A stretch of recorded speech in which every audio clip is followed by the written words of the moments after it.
Dans ce monde, les gens peuvent acquérir des compétences mythiques en mangeant des fruits de l'arbre des compétences. Si la chance est de votre côté, vous pourriez finir par devenir un saint de l'épée ou même le roi du poing.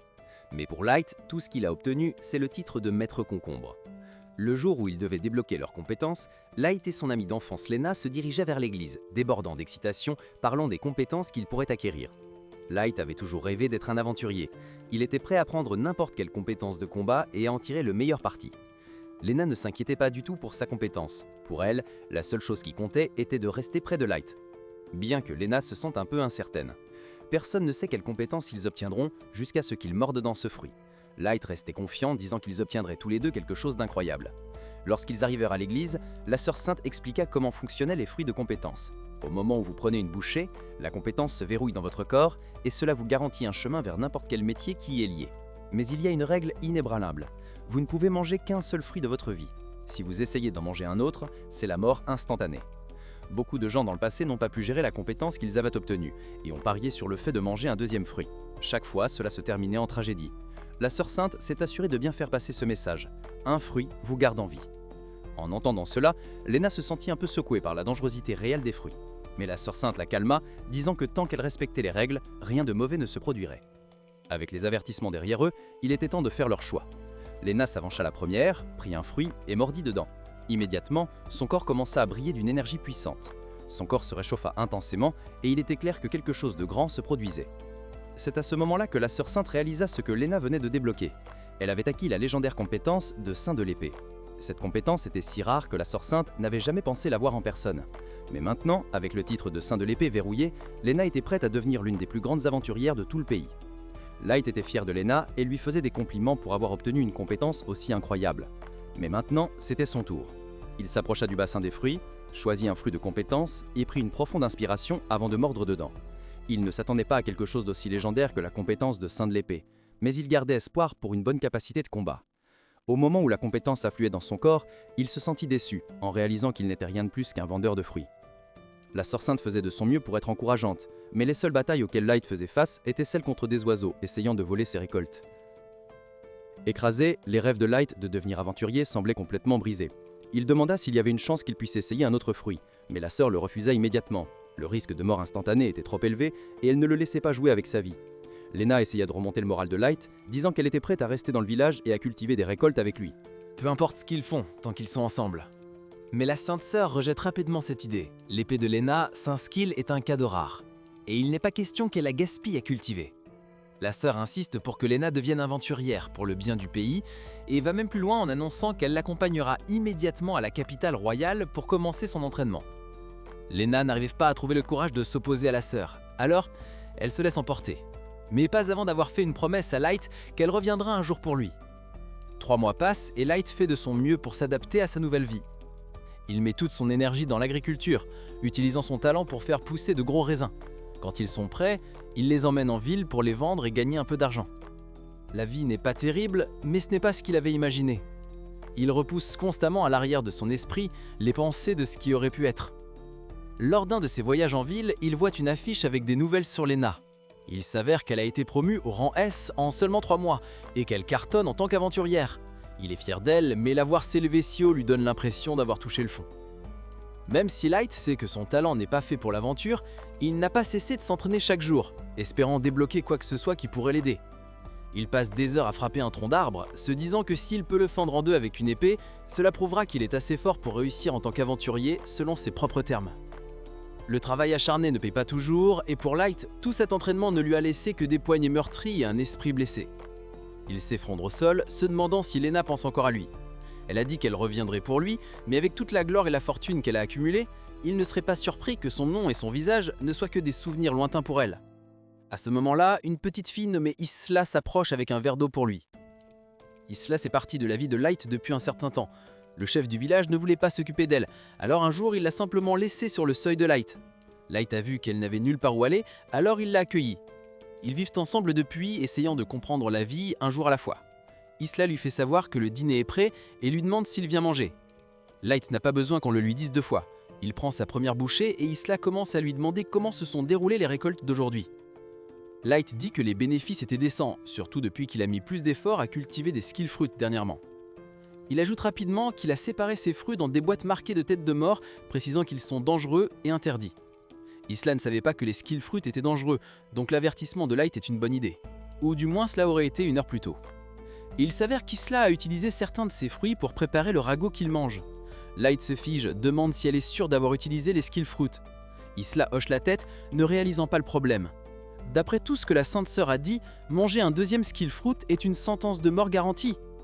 Soudain, Light sent son corps se réchauffer, une douleur aiguë se répandant dans sa poitrine. Convaincu que c'est la fin, il s'effondre au sol et s'excuse après d'Isla, dans ce qu'il croit être ses derniers instants. Se blâmant d'avoir attendu d'elle qu'elle comprenne les étiquettes alors qu'elle ne sait même pas encore lire. Mais alors qu'il est allongé là, attendant le pire, Light note quelque chose d'étrange. La mort prend son temps. Il se redresse prudemment, vérifiant son état, et réalise qu'il va bien. Isla, voyant la confusion sur son visage, lui demande s'il va bien. Light hoche la tête lentement, mais la confusion ne disparaît pas. Il connaît les règles. Manger un deuxième fruit de compétence aurait dû signifier la fin du jeu. Avant qu'il puisse trop réfléchir, un mal de tête perçant le frappe, et une nouvelle puissance envahit son corps. Puis Isla se tient le ventre, souffrant. Elle a aussi mangé le ragoût, donc cela ne peut signifier qu'une chose. Elle est sur le point de débloquer une compétence à elle. Tout à coup, Isla commence à voir des mots flotter devant Light et commence à lire des détails sur la compétence maîtresse de son fruit. Il s'avère qu'en plus de pouvoir faire pousser des concombres magiquement de nulle part, la compétence de Light le rend également immunisé à tous les types de poisons des fruits. Light est surpris et demande comment elle sait tout cela. Isla explique qu'elle peut voir ces mots flottants et Light réalise qu'elle a dû acquérir une sorte de compétence d'évaluation. Elle continue à lire et trouve quelque chose d'encore plus fou. Light a maintenant une deuxième compétence, lui dit-elle. Elle s'appelle Dieu de l'épée. Cette nouvelle compétence augmente la puissance d'attaque de Light lorsqu'il tient une épée et lui confère également une résistance magique sérieuse. L'esprit de Light commence à s'emballer. Si ce qu'Isla dit est vrai, peut-être que son rêve de devenir aventurier peut enfin se réaliser. Il saisit son épée et se précipite dehors pour l'essayer. Il lève la lame, effectue un coup de taille et tranche à travers une souche d'arbre et le grand arbre derrière elle sans effort. À ce moment-là, Light se sent capable de tout affronter. Le lendemain, Light se dirige vers la ville, excité à l'idée de rejoindre enfin la guilde et de commencer son voyage en tant qu'aventurier. Il a rêvé de ce moment pendant des lustres, et la première chose qui attire son attention est le gigantesque panneau d'affichage chargé de quêtes de primes. Terminer l'une de ces quêtes signifie de l'argent, du nouvel équipement et de la bonne nourriture. Mais Light n'est pas là que pour l'argent. Il veut voir de quoi sa compétence Dieu de l'épée est capable dans de vrais combats, et s'il a ce qu'il faut pour réussir en tant qu'aventurier. Il dit à Isla de se détendre sur un banc pendant qu'il se rend au bureau d'accueil pour choisir une quête. Pendant qu'il est parti, la curiosité d'Isla prend le dessus. Alors elle commence à utiliser sa compétence d'évaluation sur tout le monde dans la guilde. Elle est émerveillée par toutes les compétences incroyables des gens, mais ne peut pas croire à quel point certaines d'entre elles sont inutiles. Un gars a même une compétence qui lui fait du mal chaque fois qu'il l'utilise. Soudain, une vive dispute éclate au bureau d'accueil. Isla regarde et voit Light avec un autre aventurier. Le gars reconnaît Light comme le vendeur de concombres du marché et ne perd pas de temps à se moquer de lui, disant que quelqu'un comme lui n'a pas sa place dans la guilde. Light n'accorde même pas un regard au gars et dit calmement à Isla qu'il est temps de partir. Cela met le gars en colère, et au lieu de laisser tomber, il décide de balancer son épée vers Light. Mais grâce à la compétence Dieu de l'épée de Light, il bloque l'attaque avec aisance.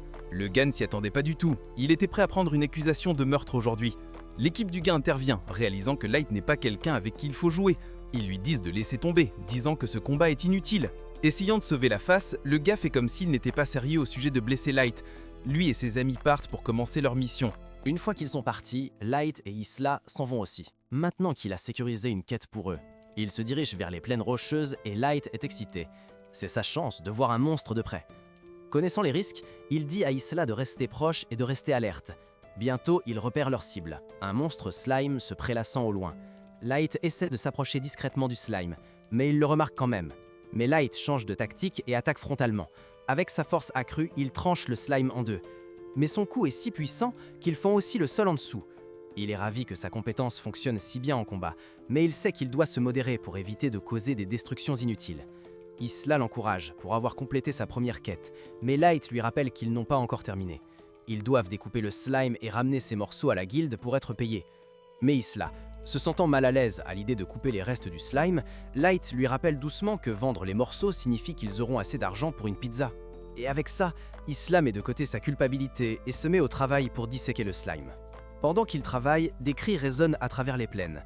Ils abandonnent ce qu'ils font et se précipitent, seulement pour trouver Jean et son groupe en grande difficulté. Ils sont attaqués par un énorme ogre. L'équipe de Jean pensait avoir signé pour un travail facile, juste éliminer un slime et passer à autre chose. Rencontrer un ogre n'était pas du tout dans leur plan. L'ogre brandit son arme massive et l'équipe de Jean plonge sur le côté. Ils réussissent à éviter le premier coup, mais il est clair qu'ils n'ont aucune chance contre cette bête. Light appelle pour vérifier s'ils vont bien, mais au moment où Jean le repère, une idée lui vient à l'esprit. Jean et son équipe se précipitent droit vers Light. Au début, Light ne comprend pas, mais ensuite il passe à côté de lui et ça lui revient, essayant de l'utiliser comme appât pour s'échapper. Maintenant, l'ogre s'est concentré sur Light, ne lui laissant d'autre choix que de se battre. Mais cela pourrait jouer en sa faveur, car il a hâte de tester les limites de sa nouvelle compétence. L'ogre frappe fort avec sa masse, mais Light esquive sur le côté. C'est un mouvement risqué, et Isla crie un avertissement. Sa compétence de dieu de l'épée augmente sa puissance d'attaque, mais pas sa défense. Un coup de cette chose et c'est fini pour lui. Même avec le danger, Light refuse de reculer. Il a un objectif, devenir le plus grand aventurier du monde. Et s'il veut cela, il doit faire face à des défis comme celui-ci de front. Maintenant qu'il est habitué à sa nouvelle force, il saute dans les airs. Et quand l'ogre frappe vers lui, il tranche sa masse en deux. Avec son objectif le motivant, Light sait qu'il ne peut pas s'arrêter ici. Il est déterminé à rattraper Lena pour qu'ils puissent être ensemble à nouveau. Dans un mouvement fluide, il abaisse son épée et tranche l'ogre en deux. Jin et ses amis regardent toute la scène se dérouler depuis un endroit sûr, sur une colline voisine, trop stupéfaits pour même bouger. Un peu plus tard, Light retourne à la guilde pour échanger les parties d'ogre contre de l'argent. Mais quand il dit à la réceptionniste qu'il a vaincu l'ogre tout seul, elle le regarde comme s'il plaisantait. Il le prouve en sortant la corne d'ogre qu'il a rapportée. De plus, l'équipe de Jin prend la parole pour soutenir son histoire. Ils ont tout vu et jurent que c'est vrai. En entendant cela, la réceptionniste finit par le croire et le demande d'attendre pendant qu'elle va chercher sa récompense. Les amis de Jin profitent de l'occasion pour remercier à nouveau Light de leur avoir sauvé la vie. À ce moment-là, une agitation commence près de l'entrée de la guilde. Light demande ce qui se passe et Jin explique que le groupe de rang S vient de revenir. Ce n'est pas n'importe quel groupe, c'est celui auquel Lena a rejoint. C'est la première fois que Light la voit depuis 3 mois. Excité, il s'approche pour lui dire bonjour, mais Lena lui jette un coup d'œil et lâche une réplique froide. « Je n'ai jamais rencontré cet homme de ma vie. » De retour à la guilde, Light se tient là, figé de choc, la bouche grande ouverte. Il n'arrive pas à croire que Lina l'ait réellement oublié après seulement 3 mois. Isla, qui ne comprend pas ce qui se passe, essaye de le remonter en lui suggérant d'aller manger une pizza. Light accepte et emmène Isla pour prendre une pizza, mais il est toujours abattu. Isla, n'en pouvant plus, menace de manger toute la pizza elle-même s'il ne se ressaisit pas. Light peut être contrarié à cause de Lina, mais il a dépensé beaucoup d'argent pour cette pizza et hors de question qu'elle parte à la poubelle. Il commence à manger si vite qu'il finit par s'étouffer, mais heureusement quelqu'un lui tend un verre d'eau pour l'aider. Quand il lève les yeux pour les remercier, il se fige à nouveau. C'est Lena. Light est sur le point de crier son nom, mais Lena lui couvre rapidement la bouche, chuchotant pour qu'il se taise ou Groose pourrait les entendre. Elle s'assoit à leur table et Isla, ravie de la rencontrer pour la première fois, se présente. Lena, curieuse et taquine, faillit demander à Light s'il a trouvé un raccourci pour être parent pendant les 3 mois où elle a été absente. Mais avant qu'elle ne puisse le faire, Light l'interrompt, exigeant de savoir ce qu'elle fait ici. Pour être juste, Lena se demande la même chose à son sujet, car elle ne s'attendait pas à le croiser à la guilde. Light explique fièrement que il et Isla sont maintenant des aventuriers. Il lui raconte toute l'histoire de l'incident du fruit de compétence et comment il a acquis une 2e compétence. Lena semble sincèrement heureuse pour lui, sachant que cela signifie qu'il peut enfin poursuivre son rêve. Quand Light lui demande comment s'est passée son expérience avec le groupe de rang S, Sacred, son expression en dit long. C'est un cauchemar. Lena explique qu'elle est coincée à se battre aux côtés d'un tas de gens aléatoires ici, choisis par la Sainte Sœur. Certes, le salaire est excellent, mais l'ambiance est pire qu'un groupe de discussion familiale toxique. Elle avertit Light de rester loin de Sacred s'il veut profiter de son temps en tant qu'aventurier. Light, toujours sceptique, ne comprend pas pourquoi Sacred est si mauvais. Il n'a entendu que des éloges à leur sujet. C'est alors que Lena se souvient d'un incident survenu il y a 2 mois.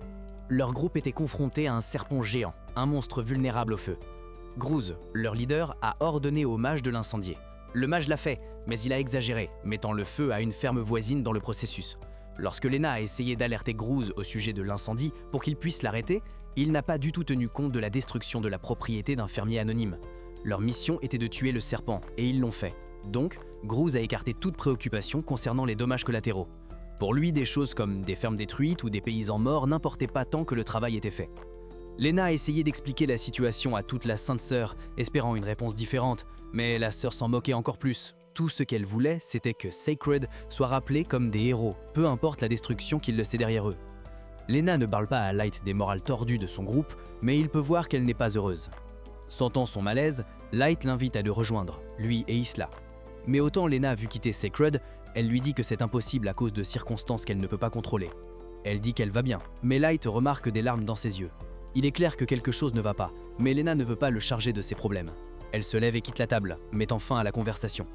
Un peu plus tard, Light se rend à la réception pour récupérer sa récompense pour avoir vaincu l'ogre. On lui remet 10 000 pièces d'or, plus d'argent qu'il n'en a jamais vu de sa vie. Mais même avec un paiement aussi conséquent, Light ne peut pas se sentir excité. Ses pensées sont accrochées à Lena et à ce que Sacred représente, la forçant à endurer. Isla suggère que si Lena ne lui dit pas ce qui se passe, il devrait aller directement à la source. Elle souligne que la porte du salon de Groose est grande ouverte. Curieux et déterminé, Light se dirige vers le salon et entend Groose se vanter avec deux dames de ses soi-disant batailles légendaires. Groose est en train de raconter son combat le plus récent.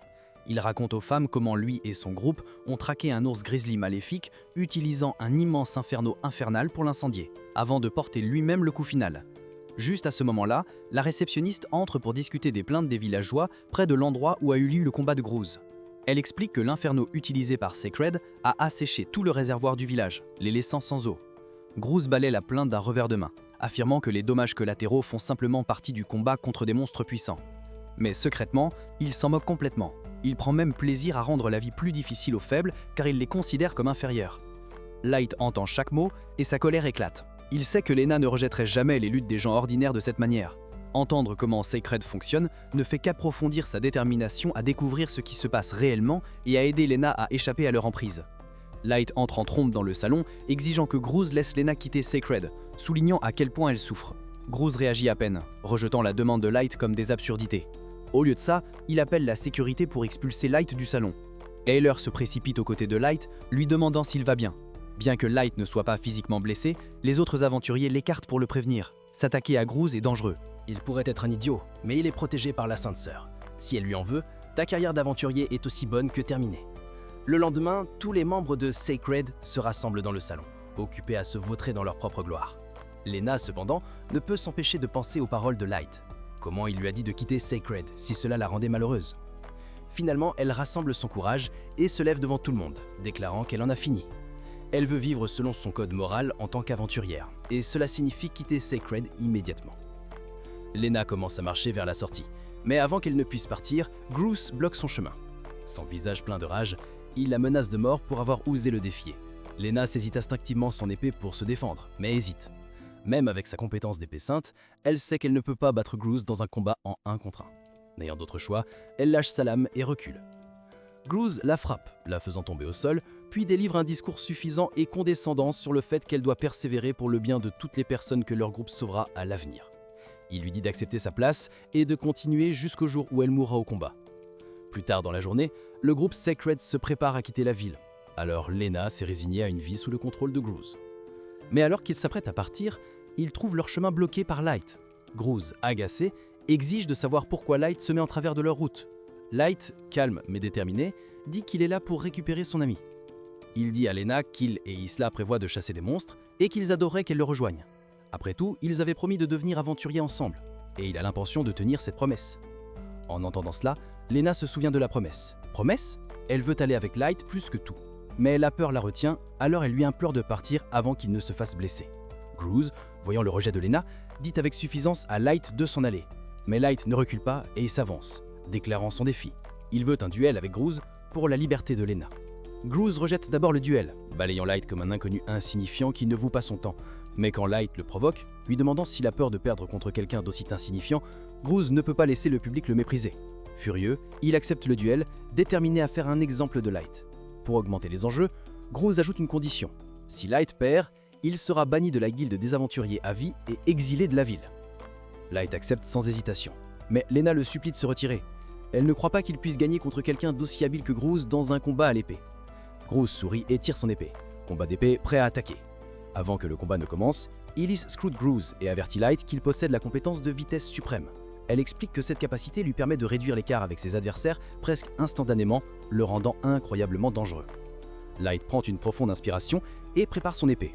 Pour que les choses soient équitables, il annonce ses propres compétences. Maître des fruits et dieu de l'épée. Groose rit, refusant de croire que quiconque puisse avoir de compétences. Le combat commence avec Groose. Groose disparaît en un instant, apparaissant juste devant Light. Son premier coup est si rapide que Light à peine le voit venir, mais il parvient à bloquer. Groose ne relâche pas la pression. déchaînant une pluie de coups qui force Light à se défendre. Light essaie de créer de la distance, mais la vitesse suprême de Groose lui permet de combler l'écart. En un éclair, il apparaît derrière Light et lui assène un genou brutal sur le côté, ne laissant aucun espace sûr sur le champ de bataille. Light a du mal à suivre, admettant que Groose est incroyablement dur, mais il refuse d'abandonner. Puis il se lance à l'attaque, déterminé à porter un coup. Mais Groose esquive facilement. Alors que Light est déséquilibré, Groose détruit son épée d'un coup précis. Avec son arme disparue, le duel semble terminé. Groose, se sentant arrogant, se tourne vers Lena et lui propose de lui épargner la vie de Light s'il jure une loyauté indéfectible envers lui pour le reste de ses jours. Light, toujours debout malgré les circonstances, crie à Lena qu'elle n'a pas besoin de faire ça et lui promet qu'il trouvera un moyen de gagner même sans arme appropriée. Ému par la détermination de Light, Lena décide de lui faire confiance, croyant qu'il parviendra à remporter la victoire d'une manière ou d'une autre. Puis nous voyons Groose, fatigué de ce qu'il considère comme un mépris flagrant, décider de mettre fin à Light avec sa prochaine attaque. Maintenant que Light est sans arme, il scrute rapidement son environnement et attrape un balai auprès d'un spectateur. Groose se met immédiatement en colère, pensant que Light se moque de lui. Et il n'a pas tout à fait tort, étant donné que Light aurait pu emprunter l'épée de Lena. Au lieu de cela, la foule regarde en silence, se demandant si Light a vraiment l'intention de se battre avec un simple balai à la main. La confiance de Light ne vacille pas, même avec un balai comme arme, il l'imagine comme une véritable épée et se prépare au prochain mouvement de Groose. Jusqu'à présent, il a pris du retard car il était fixé sur le suivi des mouvements de Groose. Mais avec son talent de dieu de l'épée lui conférant des réflexes de haut niveau, Light décide de changer d'approche. Au lieu de trop réfléchir, il laissera ses instincts prendre le dessus et frappera lorsque le moment sera venu. Lorsque Groose se précipite pour attaquer, le corps de Light réagit instantanément. Avec un timing parfait, il balance le balai et frappe Groose si fort au visage qu'il est projeté contre un mur de briques. Puis Groose s'évanouit, et Light est déclaré vainqueur du duel. Pour enfoncer le clou, Light se tourne vers les membres restants de sa crède et les avertit que s'ils s'en prennent à Lena à nouveau, ils devront faire face à lui. Il regarde ensuite Lena et lui dit qu'elle est enfin libre. Une fois de plus, il l'invite à le joindre son groupe, et cette fois, Lena accepte avec joie. Une semaine passe après le duel, et pendant que Light s'occupe toujours de ses vignes, la vie est visiblement plus lumineuse maintenant que Lena est à ses côtés. Elle prépare même le déjeuner pour tout le monde, et pendant qu'il mange, elle demande à Light comment vont les blessures qu'il a subies lors du combat contre Groose. Light le rassure en disant qu'il se sent très bien maintenant, et qu'il est prêt à enfin l'accompagner dans certaines missions. Tout semble parfait, sauf pour un problème persistant. Tous les quelques jours, Lena reçoit un visiteur envoyé par la Sainte Sœur, lui demandant de revenir à sa crède pour discuter de sa décision de partir. Lena refuse à chaque fois, disant qu'il n'y a rien à discuter car sa décision est définitive. Mais énerver la Sainte Sœur a des conséquences. Lorsque Light et Lena se rendent à la guilde pour prendre une quête, on leur propose seulement les pires missions, comme éliminer Splinter, le roi des rats. Le salaire est risible, ce qui rend la vie difficile. Mais Lena ne semble pas dérangée. En fait, elle apprécie comment ses emplois lui permettent d'aider réellement les gens, comme reconstruire des maisons, nettoyer des égouts ou retrouver un miaulement perdu. À la fin de la journée, ils n'ont gagné que 100 pièces, à peine de quoi acheter 3 pizzas. Mais aucun d'eux ne se plaint. Lena est sincèrement heureuse de faire une différence et Light s'amuse plus que jamais à travailler avec elle. Pendant ce temps, à la cathédrale des Sœurs Saintes, elle informe son assistante de son prochain plan. Elle a l'intention d'assigner à l'équipe de Lena un vrai travail, une mission de rang S, l'une des plus dangereuses qui soit. Et bien qu'elle ne le dise pas clairement, il est assez évident qu'elle ne serait pas contrariée si Light ne revenait pas vivant. La scène passe à Light et son équipe se dirigeant vers la guilde des aventuriers. Alors qu'ils avancent et que la réceptionniste les salue en disant qu'elle les attendait, elle explique la situation. Ce travail est une course contre la montre. Lena demande quel genre de monstre ils affrontent, mais la réceptionniste hausse les épaules, disant qu'elle n'en a aucune idée. Elle n'est même pas sûre qu'un monstre soit derrière tout ça. Light demande plus de détails, alors la réceptionniste explique que cela a commencé il y a 2 mois, quand une équipe d'aventuriers s'est rendue dans la région de la vallée des Monts du Nord pour un sondage de densité de monstres et a disparu. Un deuxième groupe a été envoyé pour les retrouver, mais a également disparu. Jusqu'à présent, 18 aventuriers de rang A à B ont disparu. La réceptionniste remet une liste de noms. Lena repère Bork et Shera sur la liste et son expression change. Light le remarque et demande si elle les connaît. Lena explique qu'ils lui ont beaucoup appris quand elle était une aventurière débutante. Elle est clairement inquiète, se demandant ce qui a pu leur arriver. La réceptionniste continue en disant que tout ce qu'ils savent, c'est que tous ceux qui ont disparu se dirigeaient vers l'ancien domaine de l'ancien comte de Montes. Elle leur dit que le manoir a été construit il y a 30 ans par un homme qui s'est enrichi grâce à l'aventure. Personne ne sait cependant quelles compétences il avait. Après la mort du comte, le manoir a commencé à se dégrader. La mission est de retrouver les aventuriers disparus et de découvrir ce qui cause toutes ces disparitions. Lena commence à penser que cela pourrait être trop dangereux pour eux. Même les aventuriers de haut rang n'en sont pas revenus vivants. Elle essaie de dissuader Light, mais il est déjà excité et prêt à y aller. La réceptionniste remarque Isla et demande si la petite fille les accompagne. Light répond que oui, expliquant que la compétence d'évaluation d'Isla la rend super fiable. La réceptionniste est choquée, se demandant comment quelqu'un de si jeune a pu acquérir une compétence. Fruit. Light dit que c'était juste un accident, et elle hoche la tête comprenant.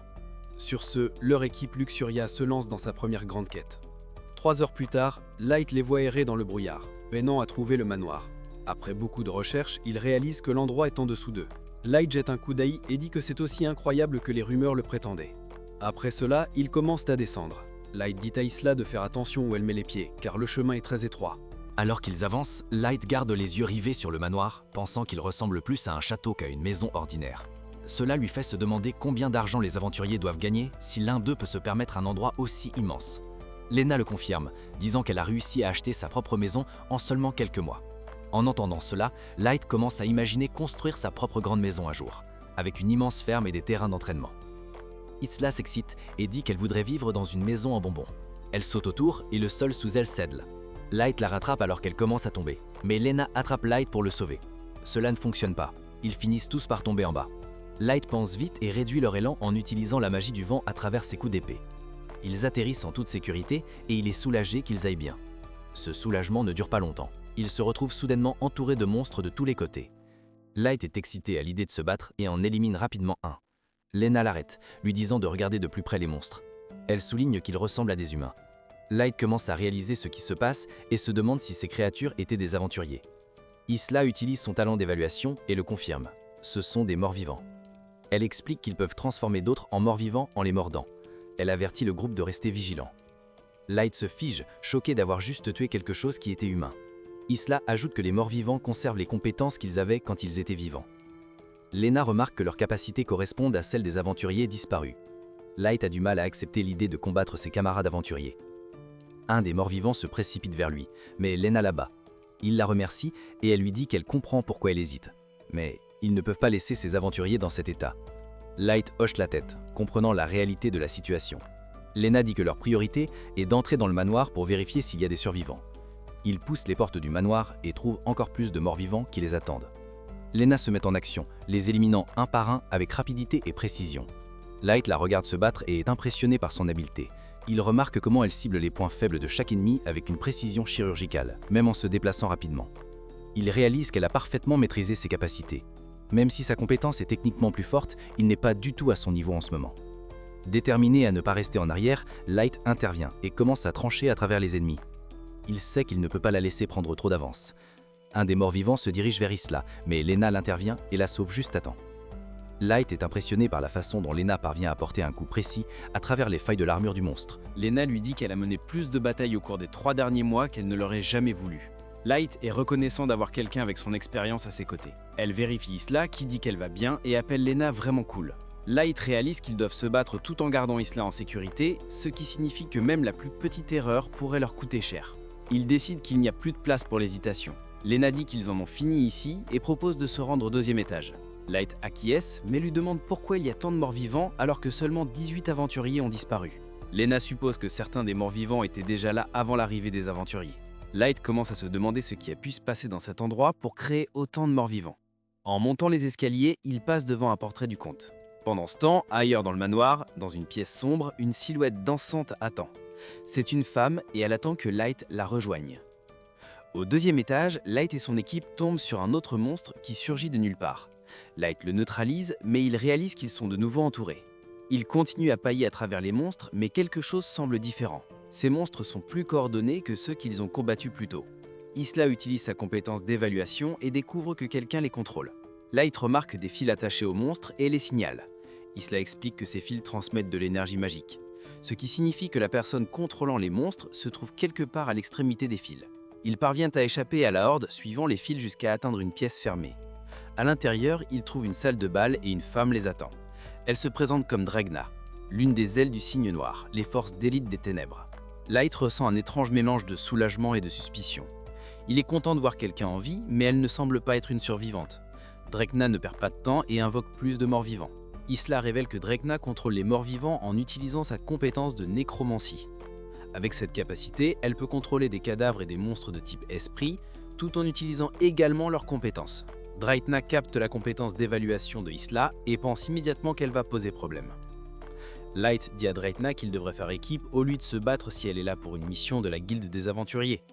Draytna rejette rapidement cette idée, disant qu'elle n'est pas avec la guilde. Elle révèle qu'elle est ici pour éliminer le maître des fruits. Sans attendre, elle envoie l'un de ses morts-vivants attaquer Light, mais il le neutralise facilement. Light se demande pourquoi il essaie de le tuer.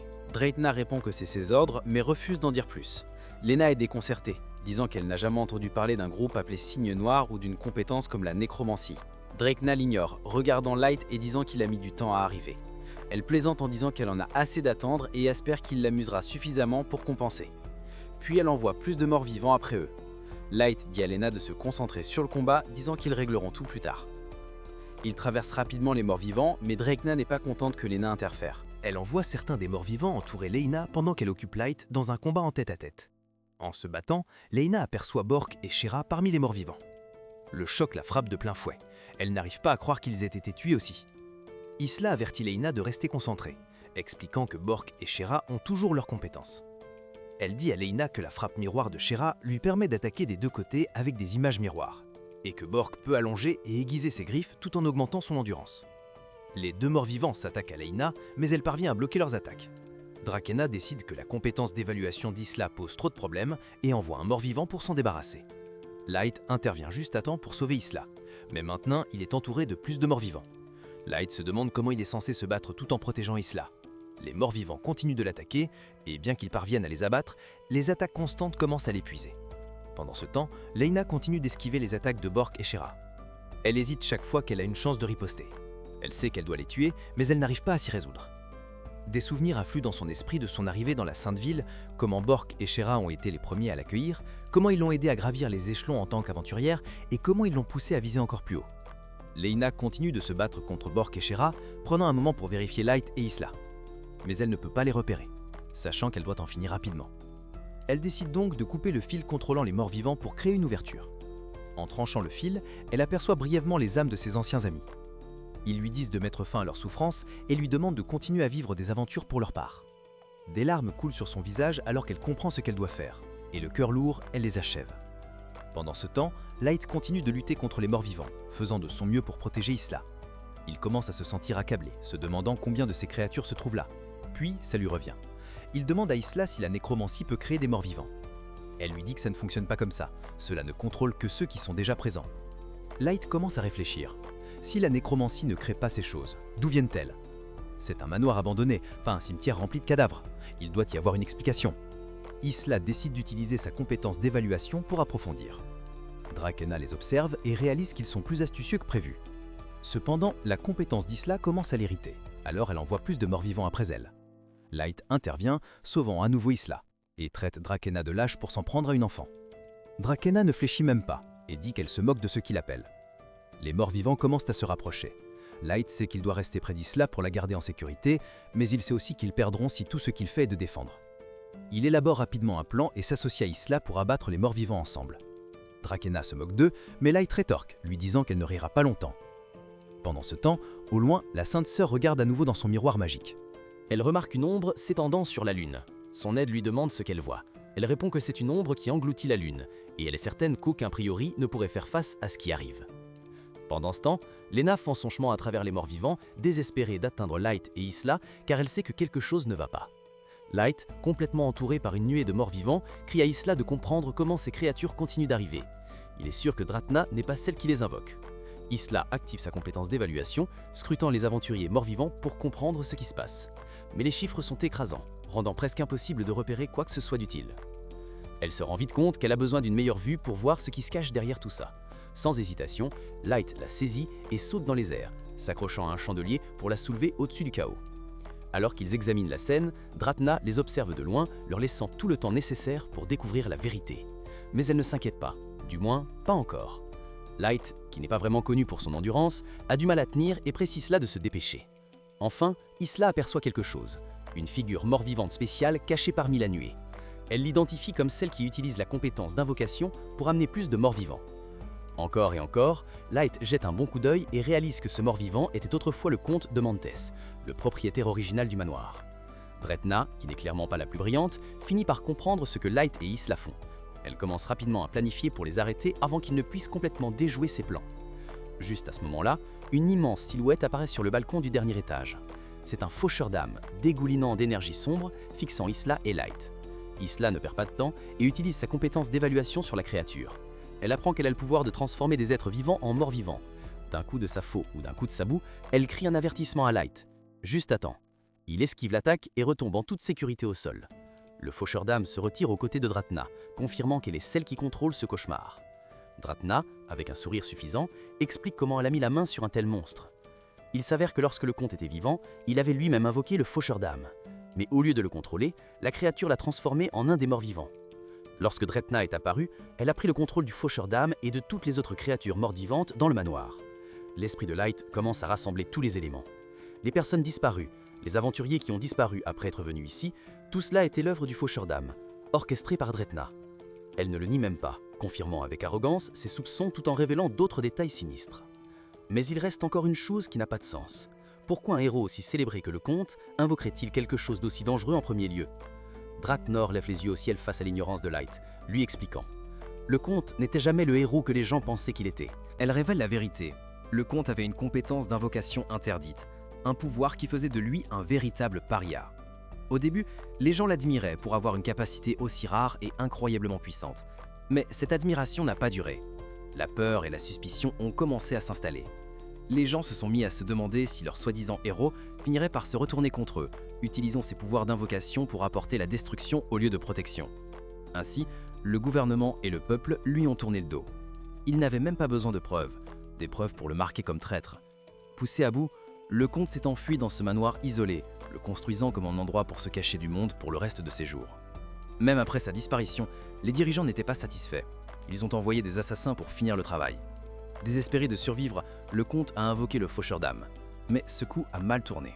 Non seulement cela lui a coûté la vie, mais cela a aussi maudit le manoir, le transformant en piège mortel pour quiconque serait assez fou pour y entrer. Breitner conclut son histoire, souriant en déclarant qu'il est temps de mettre fin à ce combat.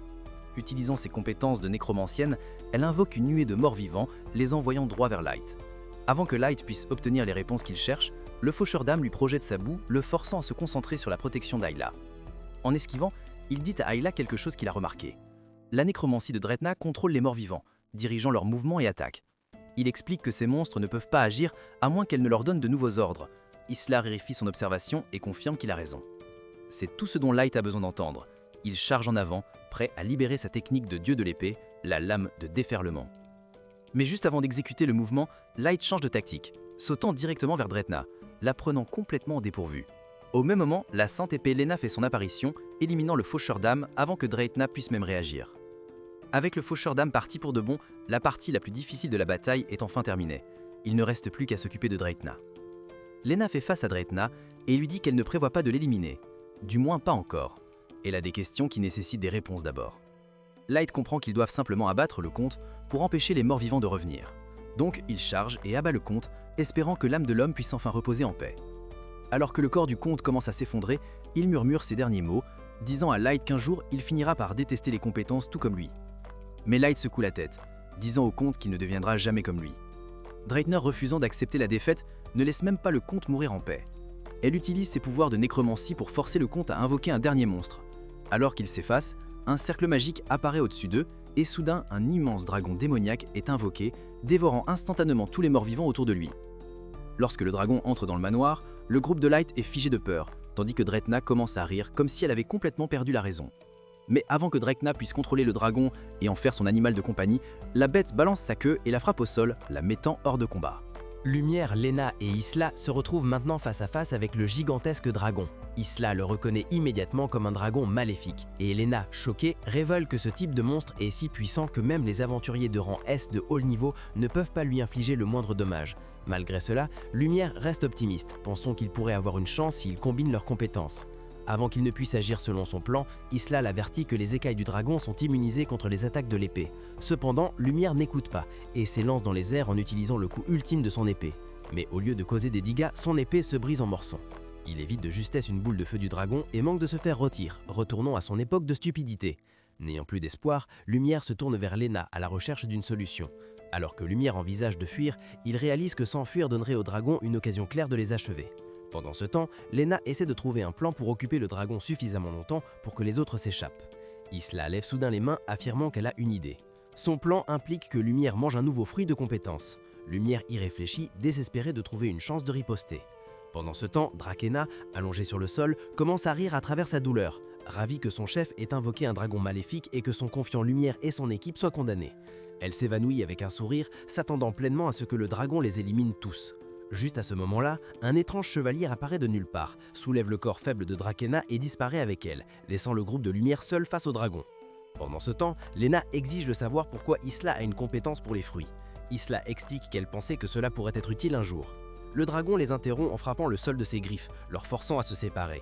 N'ayant pas d'autre option, Lumière décide de manger le fruit. Alors qu'il tend la main pour le prendre, Lena essaie de l'arrêter, l'avertissant des risques. Lumière la repousse, disant qu'il est immunisé contre le poison des fruits de compétence, ce qui signifie qu'il peut en manger autant qu'il le souhaite.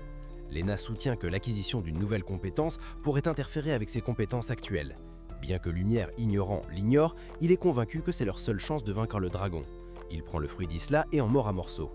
Au moment où il l'avale, une douleur aiguë traverse sa poitrine, le rendant vulnérable à une attaque. Le dragon se jette sur lui, mais Lena le protège juste à temps. Une fois qu'il retrouve son attention, Lumière dit à Isla d'utiliser sa compétence d'évaluation pour déterminer sa nouvelle capacité. Lorsqu'elle vérifie, son expression en dit long. Il a obtenu une résistance aux insectes. En entendant cela, Lumière perd son calme, criant à quel point cette compétence est inutile. Isla acquiesce à contre-cœur. Avant qu'il ne puisse se plaindre davantage, le dragon tire une énorme décharge. Lena la bloque, se tenant ferme, continuant à combattre le dragon comme la guerrière aguerrie qu'elle est. Cela donne à Lumière suffisamment de temps pour essayer un autre fruit. Cette fois, il en mange 2 à la fois, espérant de meilleurs résultats. Le résultat, 2 compétences ridicules, charmeur de chat et renforcement de durabilité d'armes. La seconde compétence aurait pu aider si son épée n'était pas déjà brisée. Manger 2 fruits à la fois le laisse également nauséeux et plus faible, mais il refuse d'arrêter. Désespéré, il décide de prendre un fruit de plus, espérant une compétence qui change la donne. Pendant ce temps, Lena continue de combattre le dragon, sautant dans les airs pour une frappe décisive.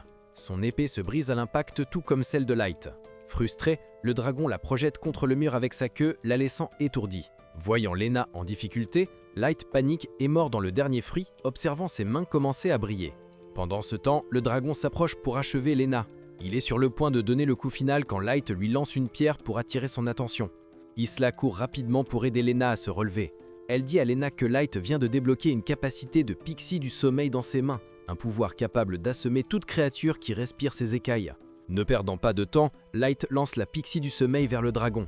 La pixie libère ses écailles dans l'air, mais le dragon lutte pour rester éveillé à peine ébranlé. Réalisant que la pixie seule ne suffit pas, Light prend un éclat de son épée brisée et canalise ce qui reste de son énergie de dieu de l'épée dedans. Il le lance vers le plafond, provoquant l'effondrement de débris. Profitant du chaos comme couverture, il se propulse dans les airs.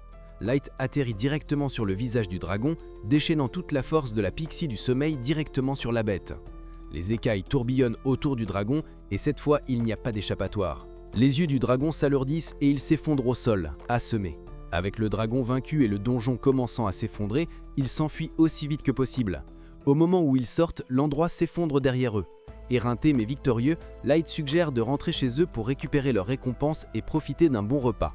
Cette nuit-là, ils rentrent chez eux à cheval. En s'approchant des portes, les gardes reconnaissent immédiatement Lena et se précipitent pour les ouvrir.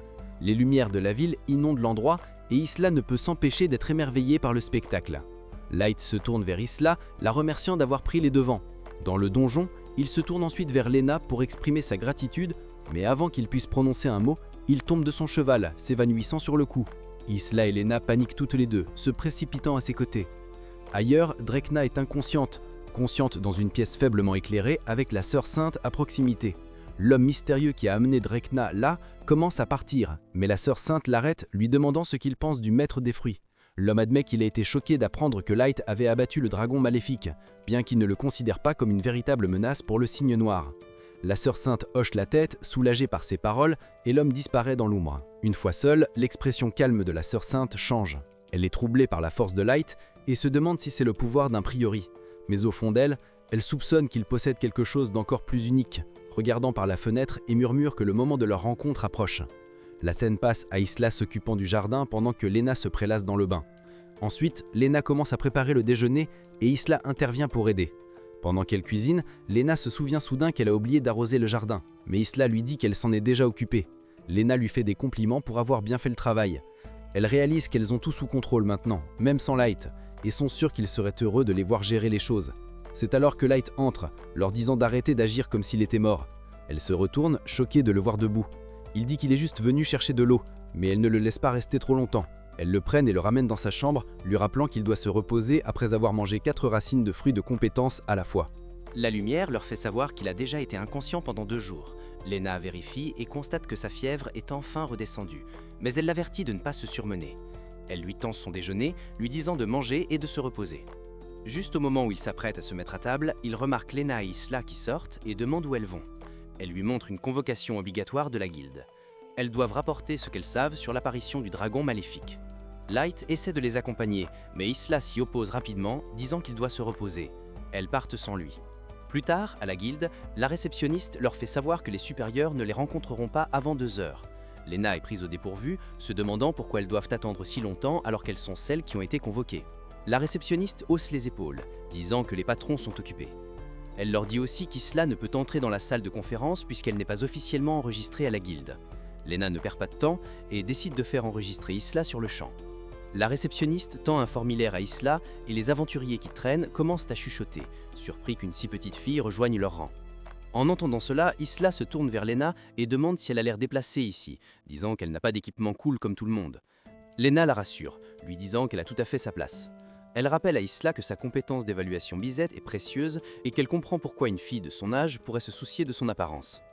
Au lieu de rester assise à attendre, Lena suggère d'aller faire un tour dans quelques magasins.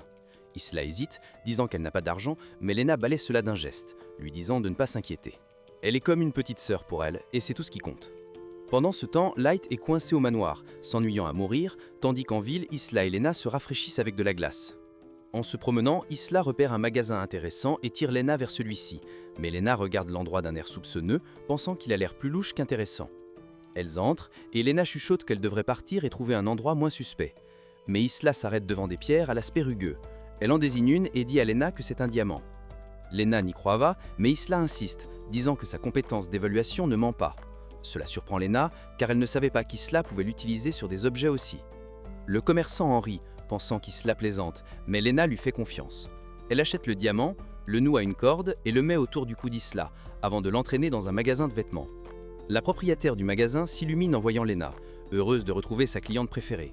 Lena lui dit qu'elle est là pour prendre quelque chose pour cette petite fille. Mais avant qu'elle ne puisse dire quoi que ce soit d'autre, la propriétaire devient trop excitée.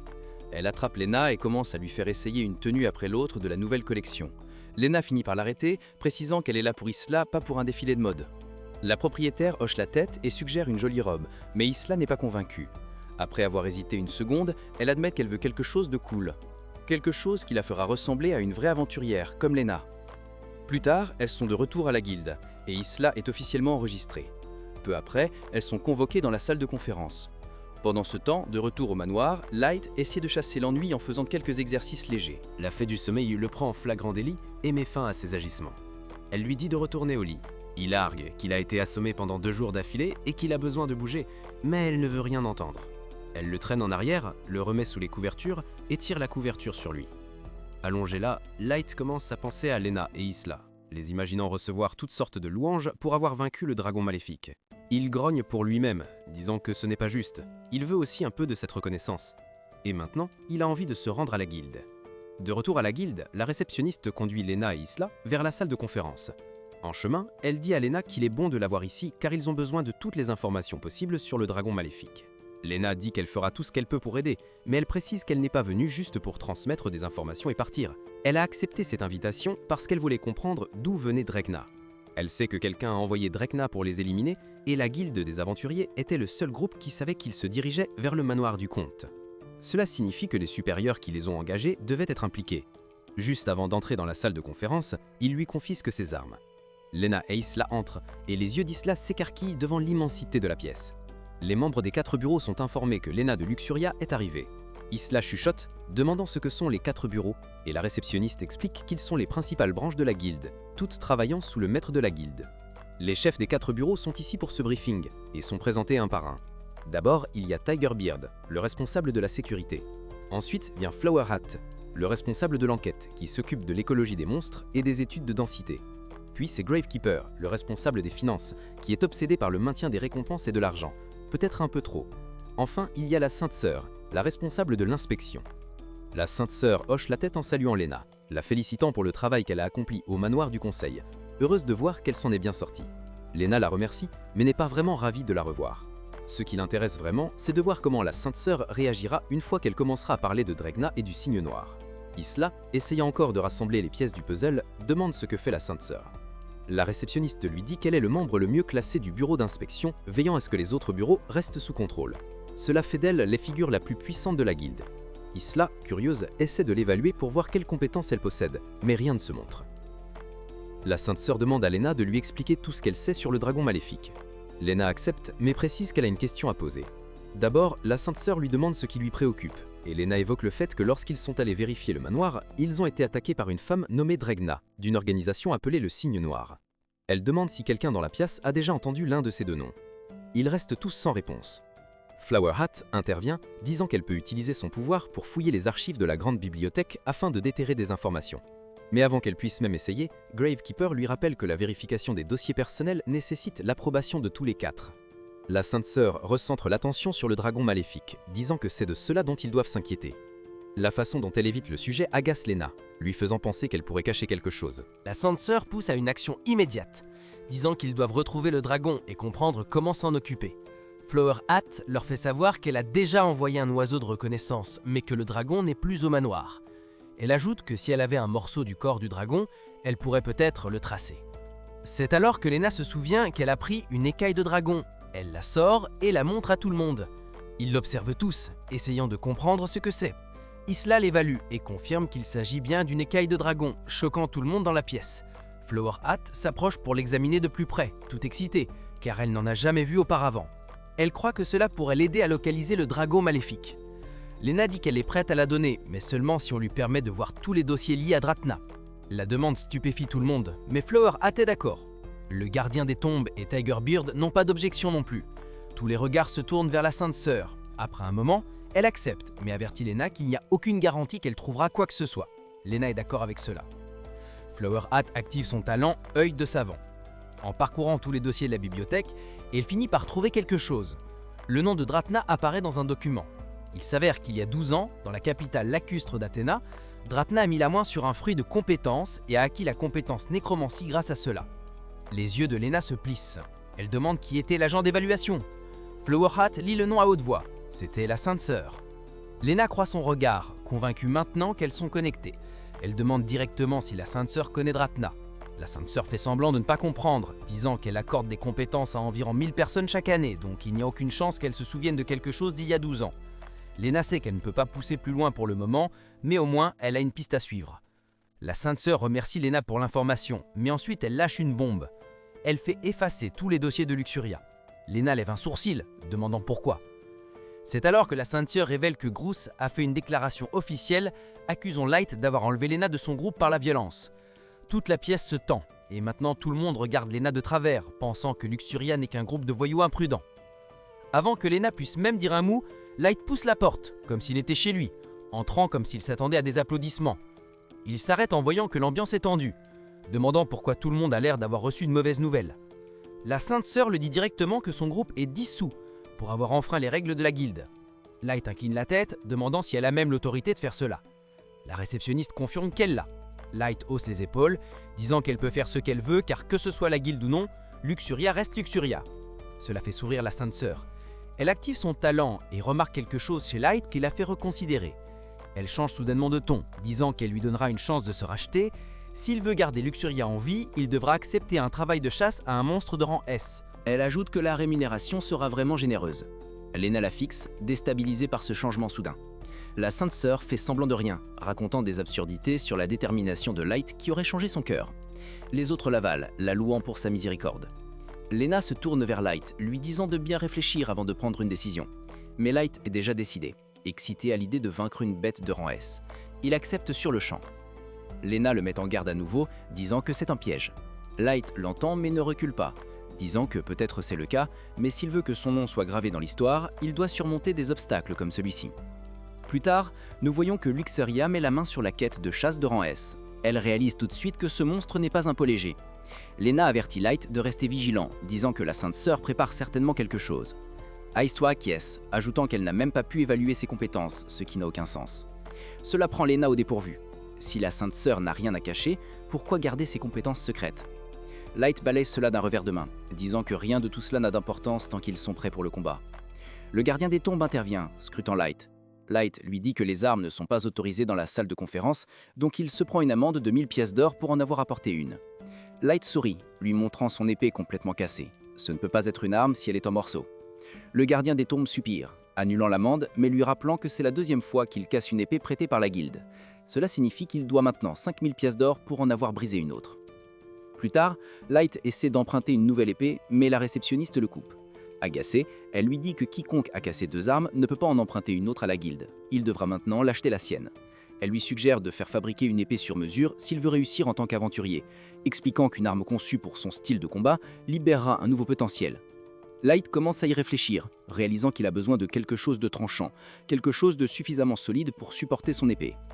La compétence divine avec la bonne épée, peut-être même que le dragon maléfique n'aurait aucune chance.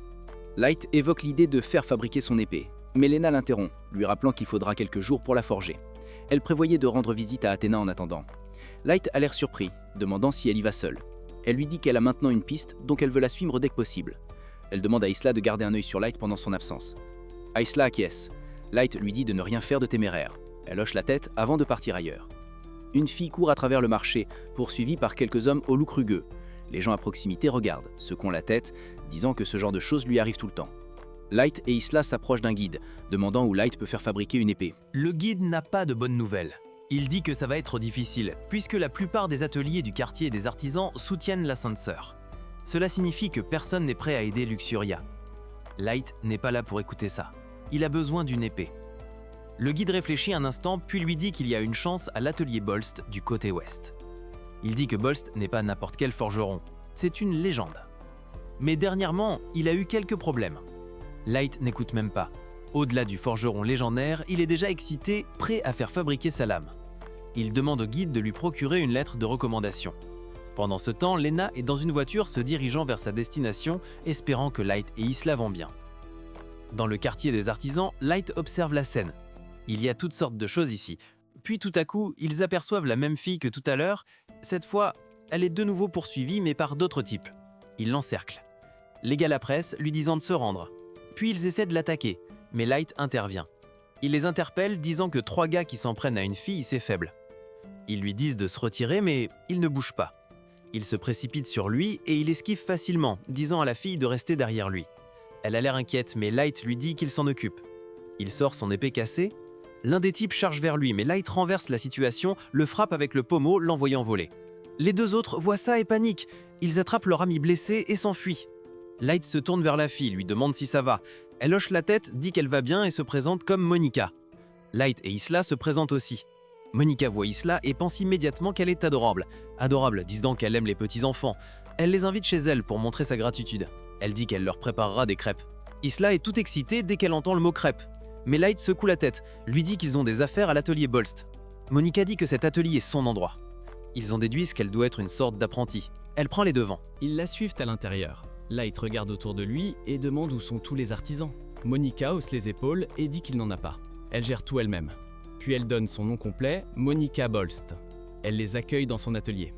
Ils sont complètement choqués quand ils réalisent qu'elle est la légendaire forgeronne. Elle sourit simplement, heureuse qu'ils sachent qui elle est. En remerciement de leur aide, elle dit qu'elle va leur montrer sa meilleure création. Elle sort une poêle avec des trous. C'est pour faire des crêpes rondes. Elle l'appelle la poêle Monica. Elle montre comment le moule se retire, la transformant en une poêle ronde classique. Ensuite, elle sort plusieurs versions différentes. Elle dit qu'elles se vendent 2000 chacune. Light pense que c'est incroyablement cher, mais comme il l'a sauvée, elle lui fait 50% de réduction. Elle lui demande s'il achète, mais il secoue la tête. Il dit qu'il préfère ses crêpes entières. La forme n'a pas beaucoup d'importance pour lui. Elle soupire, se demandant pourquoi personne n'achète jamais cette chose, même si c'est innovant. Il s'avère qu'elle a essayé de la vendre à 3 gars plus tôt, mais ils l'ont accusée d'escroquerie et l'ont poursuivie. Light pense que c'est de sa faute d'avoir choisi les mauvais clients. Il est aussi un peu surpris que les forgerons fabriquent plus que des armes. Monica hoche la tête et dit que la plupart de ce qu'elle vend est des articles ménagers. Light aperçoit une houe traînant. Elle remarque, demande s'il s'intéresse aux outils de jardinage. Il lui dit qu'il cultive des fruits. Elle suppose que la récolte doit être un travail difficile, mais il lui dit qu'il fait tout à la main. Elle examine bien ses mains, puis a une idée. Elle dit qu'elle va fabriquer l'outil parfait pour lui. Lloyd se demande si elle va le forger sur le champ. Elle hoche la tête et dit que c'est un remerciement spécial pour l'avoir sauvé. Elle allume la forge, prend son marteau et se met au travail. Lloyd la regarde, remarquant que Monica a une compétence appelée Superforge, une technique qui lui permet de façonner le métal en le martelant, le rendant exactement comme elle le souhaite. Lloyd est stupéfait, tandis que Monica explique qu'avec sa compétence, elle peut ajuster la dureté du matériau magique selon ses besoins. Lloyd sait que c'est la compétence parfaite pour une forgeronne. Monica fabrique une paire de cisailles de récolte pour lui. Il les prend, sentant comment elles s'adaptent à sa main comme si elles étaient faites pour lui. Elle lui dit d'essayer de couper du bois de chauffage avec. Le bois de chauffage et les cisailles ne sont pas exactement un bon match, mais elle persiste. Alors il se lance, et les ciseaux coupent à travers le bois. Il le regarde, pensant que Light a dû utiliser son pouvoir de dieu de l'épée. Light secoue la tête, non. Les ciseaux sont juste aussi tranchants. Il le voit maintenant, Monica n'est pas seulement une forgeronne, c'est une légende. Il lui demande de lui fabriquer une épée, disant qu'il est venu ici pour la lame ultime. Elle refuse. Il lance l'idée, se demandant si cette boutique est liée à la Sainte Sœur. Elle s'en fiche. Elle déteste juste les épées, elle ne veut pas en fabriquer. Elle dit qu'elle peut forger n'importe quoi d'autre, mais Light reste ferme. Une épée est ce dont il a besoin. Monica avait déjà vu cela venir dès qu'elle a posé les yeux sur sa lame brisée. Elle lui fait savoir qu'elle ne l'a pas amené ici pour une épée. Elle espérait qu'il achèterait sa poêle qui colle. Elle essaye vraiment de vendre ce truc. Elle a ses raisons. Même sans fabriquer des épées, elle veut prouver qu'elle a sa place dans le métier. Light se souvient de quelque chose, cela devait être un atelier d'armes. Monica clarifie cela, le guide parlait de la boutique d'en face. L'autre atelier Bolst. La scène change. L'autre atelier est bondé, les travailleurs s'affairent, les outils s'entrechoquent. Ils ont du retard sur leur commande hebdomadaire. Monica entre avec Light et Isla, se dirigeant droit vers son père Yvonne. Elle lui dit de fabriquer une épée pour Light. Il la regarde comme s'il avait perdu la tête. Elle passe des clients qu'elle ne veut pas servir elle-même, elle tient bon, disant que cela vaut mieux que de vendre des armes à des marchands louches. Yvonne lui coupe court et lui dit de rester dans sa propre boutique. Elle sort en disant qu'elle n'aurait jamais dû venir au départ. Light se tourne à nouveau vers Yvan, parlant de son épée. Yvan est déjà débordé, une commande massive l'occupe pour les 6 prochains mois. Il dit à Light d'aller ailleurs, puis Light sort. Mais il ne pense à aucun autre forgeron, il veut une épée de Monica. Isla pense qu'il devrait retourner lui demander à nouveau avant que Light n'avance. Kane, un des travailleurs d'Yvan, l'arrête et appelle son nom. Light ne lui a jamais dit son nom, mais Kane le sait déjà. Il a vu ce duel contre Graus. Un novice qui met à terre Graus avec un balai était incroyable. Mais à ce moment-là, Kane est devenu fan. Light secoue la tête, parce que ce combat ne lui a pas été favorable. Depuis, ceux qui se tiennent aux côtés de la Sainte Sœur gardent leur distance. Kane comprend maintenant. C'est la raison pour laquelle Light est venu ici. Monica et son père sont les seuls forgerons de tout ce quartier qui ne bénéficient pas de faveur. La Sainte Sœur. Light veut savoir pourquoi elles tiennent des ateliers séparés. Kane explique que Monica travaillait dans leur atelier quand elle a acquis sa compétence de Superforge Kliss. Il y a 3 ans, leur réputation a explosé et la Sainte Ville n'a pas cessé de parler d'eux. Il y a 6 mois, tout a changé. Un chariot de ravitaillement a été attaqué par des bandits en dehors de la ville. La grand-mère de Monica était à bord. Elle n'a pas survécu avec les autres. Le bureau de sécurité a immédiatement attrapé les bandits. Quand ils ont vérifié les armes, ils ont trouvé la signature de Monica dessus. Elle n'avait rien à voir avec ces bandits. Ces armes avaient passé par tant de mains avant de se retrouver avec eux. Mais rien de tout cela n'avait d'importance. Sa propre épée avait pris la vie de sa grand-mère. Cela l'a brisée. Light comprend maintenant pourquoi elle ne veut pas fabriquer d'épée. C'est pourquoi elle ne s'entend pas avec son père. Avant que quoi que ce soit d'autre ne se produise, Zamnor et son gars Doug arrivent à la recherche d'Yvan. Kane murmure dans sa barbe. Zamdou travaille avec le groupe de marchands Blackbird. Zamdou regarde Light comme s'il avait déjà vu. Yvonne intervient à l'endroit au but. Il demande ce que veut Zamdo. Zamdo explique la situation. Plus de commandes. Il sort un contrat disant qu'ils achètent des armes chez lui chaque semaine pendant une autre année. Kane sait qu'ils ont déjà du mal avec les commandes et que suivre cela serait impossible. Doug sourit et dit que si Yvonne ne peut pas gérer, Monica le fera. Son talent est d'un autre niveau. N'importe quel marchand d'armes tuerait pour l'avoir. Elle peut prendre des déchets et les transformer en armes de haute qualité, comme si de rien n'était. Light leur dit que Monica n'est pas prête à fabriquer des épées et Xando rétorque qu'ils devront simplement la forcer à le faire. Xando montre ses compétences, Illis les évalue avant que les choses ne deviennent trop chaudes. Yvonne dit à Xando qu'il s'occuperait de la commande et il signe le contrat. Zando et son acolyte louche s'en vont et Kane lâche la bombe que l'équipage marchand Blackbird utilise Monica comme un atout pour obtenir des accords de leur part. Il souligne qu'Yvonne est contraint d'accepter leurs exigences juste pour garder Monica en sécurité, et Yvonne dit à Light de ne pas lui en parler. Light demande pourquoi, et Yvonne hausse les épaules, disant que ce n'est pas quelque chose qu'elle doit savoir, puis s'en va. Plus tard dans la nuit, Light et Isla se rendent à l'atelier de Monica. Monica dit à Light qu'elle ne va pas lui fabriquer une épée, mais il l'invite simplement à dîner et elle accepte. La scène coupe à eux en train de déguster un festin. Monica découvre qu'Isla a cette compétence d'évaluation et trouve cela incroyable, lui disant qu'une fois que la nouvelle se répandra dans le quartier des artisans, tout le monde va la vouloir. Monica dit qu'elle aimerait qu'elle travaille aussi dans l'atelier, mais Isla lâche qu'elle veut partir à l'aventure avec Light, donc elle ne peut pas se retrouver coincée en tant qu'artisane. Monica plaisante en disant qu'Isla est trop précieuse et leur dit de manger autant qu'ils le souhaitent. Elle propose même de payer l'addition. Light trouve cela un peu étrange, puisqu'ils étaient ceux qui l'avaient invité.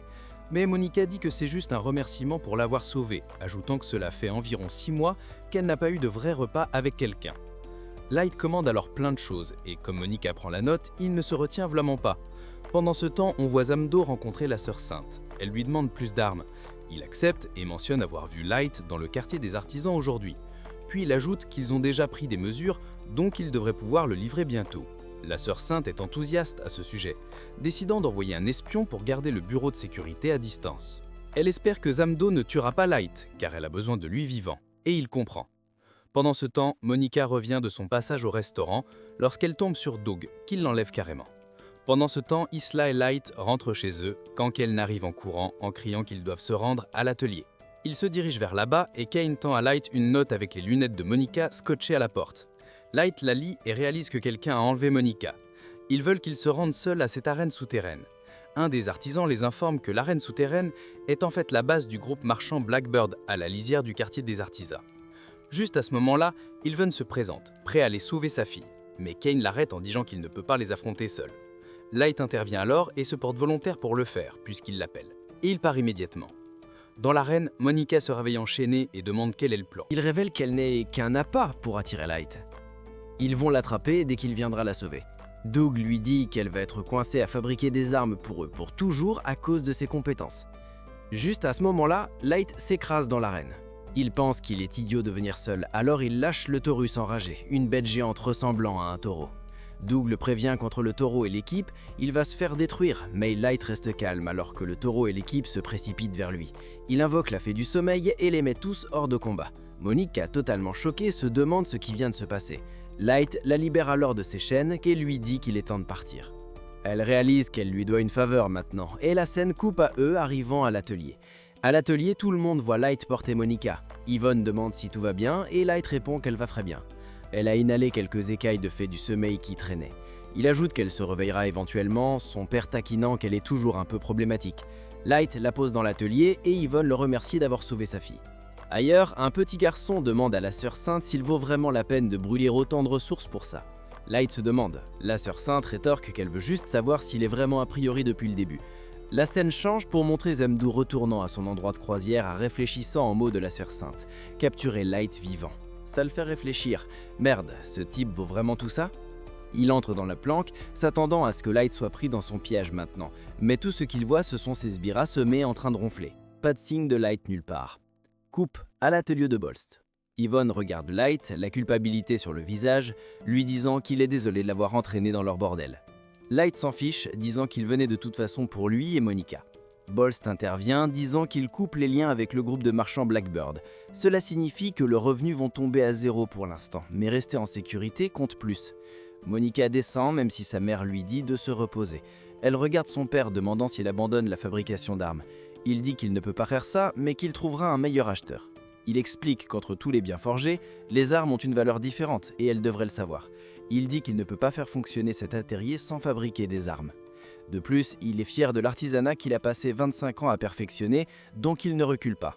Monica hoche la tête, comprenant le point, mais avant qu'elle ne puisse dire quoi que ce soit d'autre, sa mère insiste pour qu'elle se repose d'abord et qu'elle discute plus tard. Yvonne se tourne vers Light, suggérant qu'il reste pour la nuit, et comme il est tard, Light hésite, mais ils insistent. Il regarde Isla lui demandant ce qu'elle en pense. Isla, à moitié endormie, marmonne qu'il devrait accepter leur offre, alors il le fait. Ensuite, la mère de Monica guide Light et Isla vers leur chambre. En chemin, Light regarde autour de lui, disant que cet endroit est une affaire solide. La mère de Monica sourit, disant que tout le monde ici aime le patron et veut travailler pour lui pour toujours. Light la regarde, demandant si elle fabrique aussi des armes. Elle secoue la tête, disant que non. Elle est femme au foyer. Elle ajoute que c'est pourquoi elle reste à l'écart des désaccords entre son mari et Monica, disant qu'elle a à peine d'influence sur eux. Light n'est pas d'accord, lui disant que ce n'est pas vrai. Il dit que Monica parle exactement comme elle, donc qu'elle le veuille ou non, elle a une influence. Il lui dit d'avoir plus confiance en elle et que cela la rend heureuse. Plus tard, Light voit Monica debout seule, perdue dans ses pensées. Elle a l'air mieux maintenant, et il pense qu'elle est de retour à elle-même. Elle lui dit que la poudre de sommeil est complètement sortie de son système, puis demande comment va Isla. Il lui dit qu'elle est complètement endormie, disant qu'elle doit être épuisée après avoir attendu dehors tout le temps pendant qu'il allait la chercher. Monica sourit, disant qu'Isla est une bonne fille. Light regarde sa main, remarquant quelque chose, et demande ce qu'elle tient. Elle la lève, disant que c'est la première dague qu'elle a jamais fabriquée. Elle dit que son père, qui ne fait rarement l'éloge de qui que ce soit, l'a vue et lui a dit qu'elle avait un talent naturel pour la forge, qui la rendait vraiment heureuse. Light n'est pas surpris, pense qu'elle a eu ce talent depuis qu'elle est petite. Monica mentionne alors que lorsqu'elle a obtenu la compétence de Superforge, elle a pensé que cela signifiait qu'elle était destinée à être forgeronne, mais maintenant elle n'en est plus si sûre. Light dit qu'elle semble vraiment respecter son père. Monica hoche la tête, disant que oui. Elle lui dit que son père lui a enseigné toutes sortes de compétences et qu'elle l'a vu faire grandir l'atelier en attirant de plus en plus d'élèves. Il se demande si elle ne peut pas se réconcilier avec lui, mais elle secoue la tête, disant que pour elle, la forge était une question de reconnaissance, de rendre les gens heureux et de gagner de l'argent. Cela la rendait heureuse, mais après le décès de sa grand-mère, elle a réalisé que c'était plus que cela. À ce moment-là, elle avait déjà envoyé plusieurs épées dans le monde. C'est alors que les peurs se sont installées. L'idée d'en fabriquer d'autres l'effrayait. C'est pourquoi elle ne peut pas supporter de rester dans le même atelier que son père. Elle regarde Light, puis demande s'il a déjà tué quelqu'un. Light n'hésite pas, dit qu'il l'a déjà fait, puis explique qu'il s'agissait de morts vivants mais qui étaient autrefois humains. Au début, il n'était pas sûr de pouvoir le faire, pensait peut-être qu'il ne devrait pas, mais quand il a fallu agir, il a choisi de ne pas hésiter pour le bien d'Isla. Monica écoute, puis dit qu'elle ne sait plus si les épées sont bonnes ou mauvaises, demande s'il utilise des épées pour le bien. Light hoche la tête, disant que oui, mais que sa conception du bien pourrait ne pas être la même que la sienne. Il lui demande si elle pense que couper des ennemis en tant qu'aventurier est une bonne chose. Elle n'est pas sûre, mais elle sait qu'elle aime voir les gens travailler dur pour poursuivre leurs rêves. Pendant ce temps, au repère des marchands Blackbird, Doug se réveille enchaîné, regarde autour de lui, confus, puis demande à Zamdo ce qui se passe. Zamdo lui dit que c'est exactement comme ça qu'il l'a trouvé.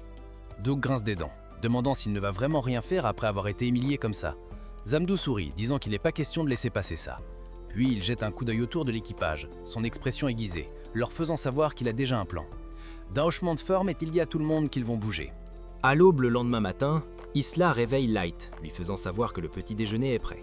Il descend les escaliers, se frottant les yeux, et essaye de s'asseoir à la table à manger.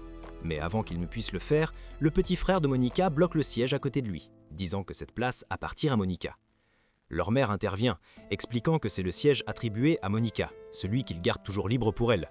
Peu importe où elle va, cet endroit sera toujours chez elle. Light regarde Monica, lui demandant où elle est en ce moment. Elle fait une pause, puis dit qu'elle doit être dans sa chambre, lui demandant de lui apporter son petit déjeuner quand ils auront fini de manger.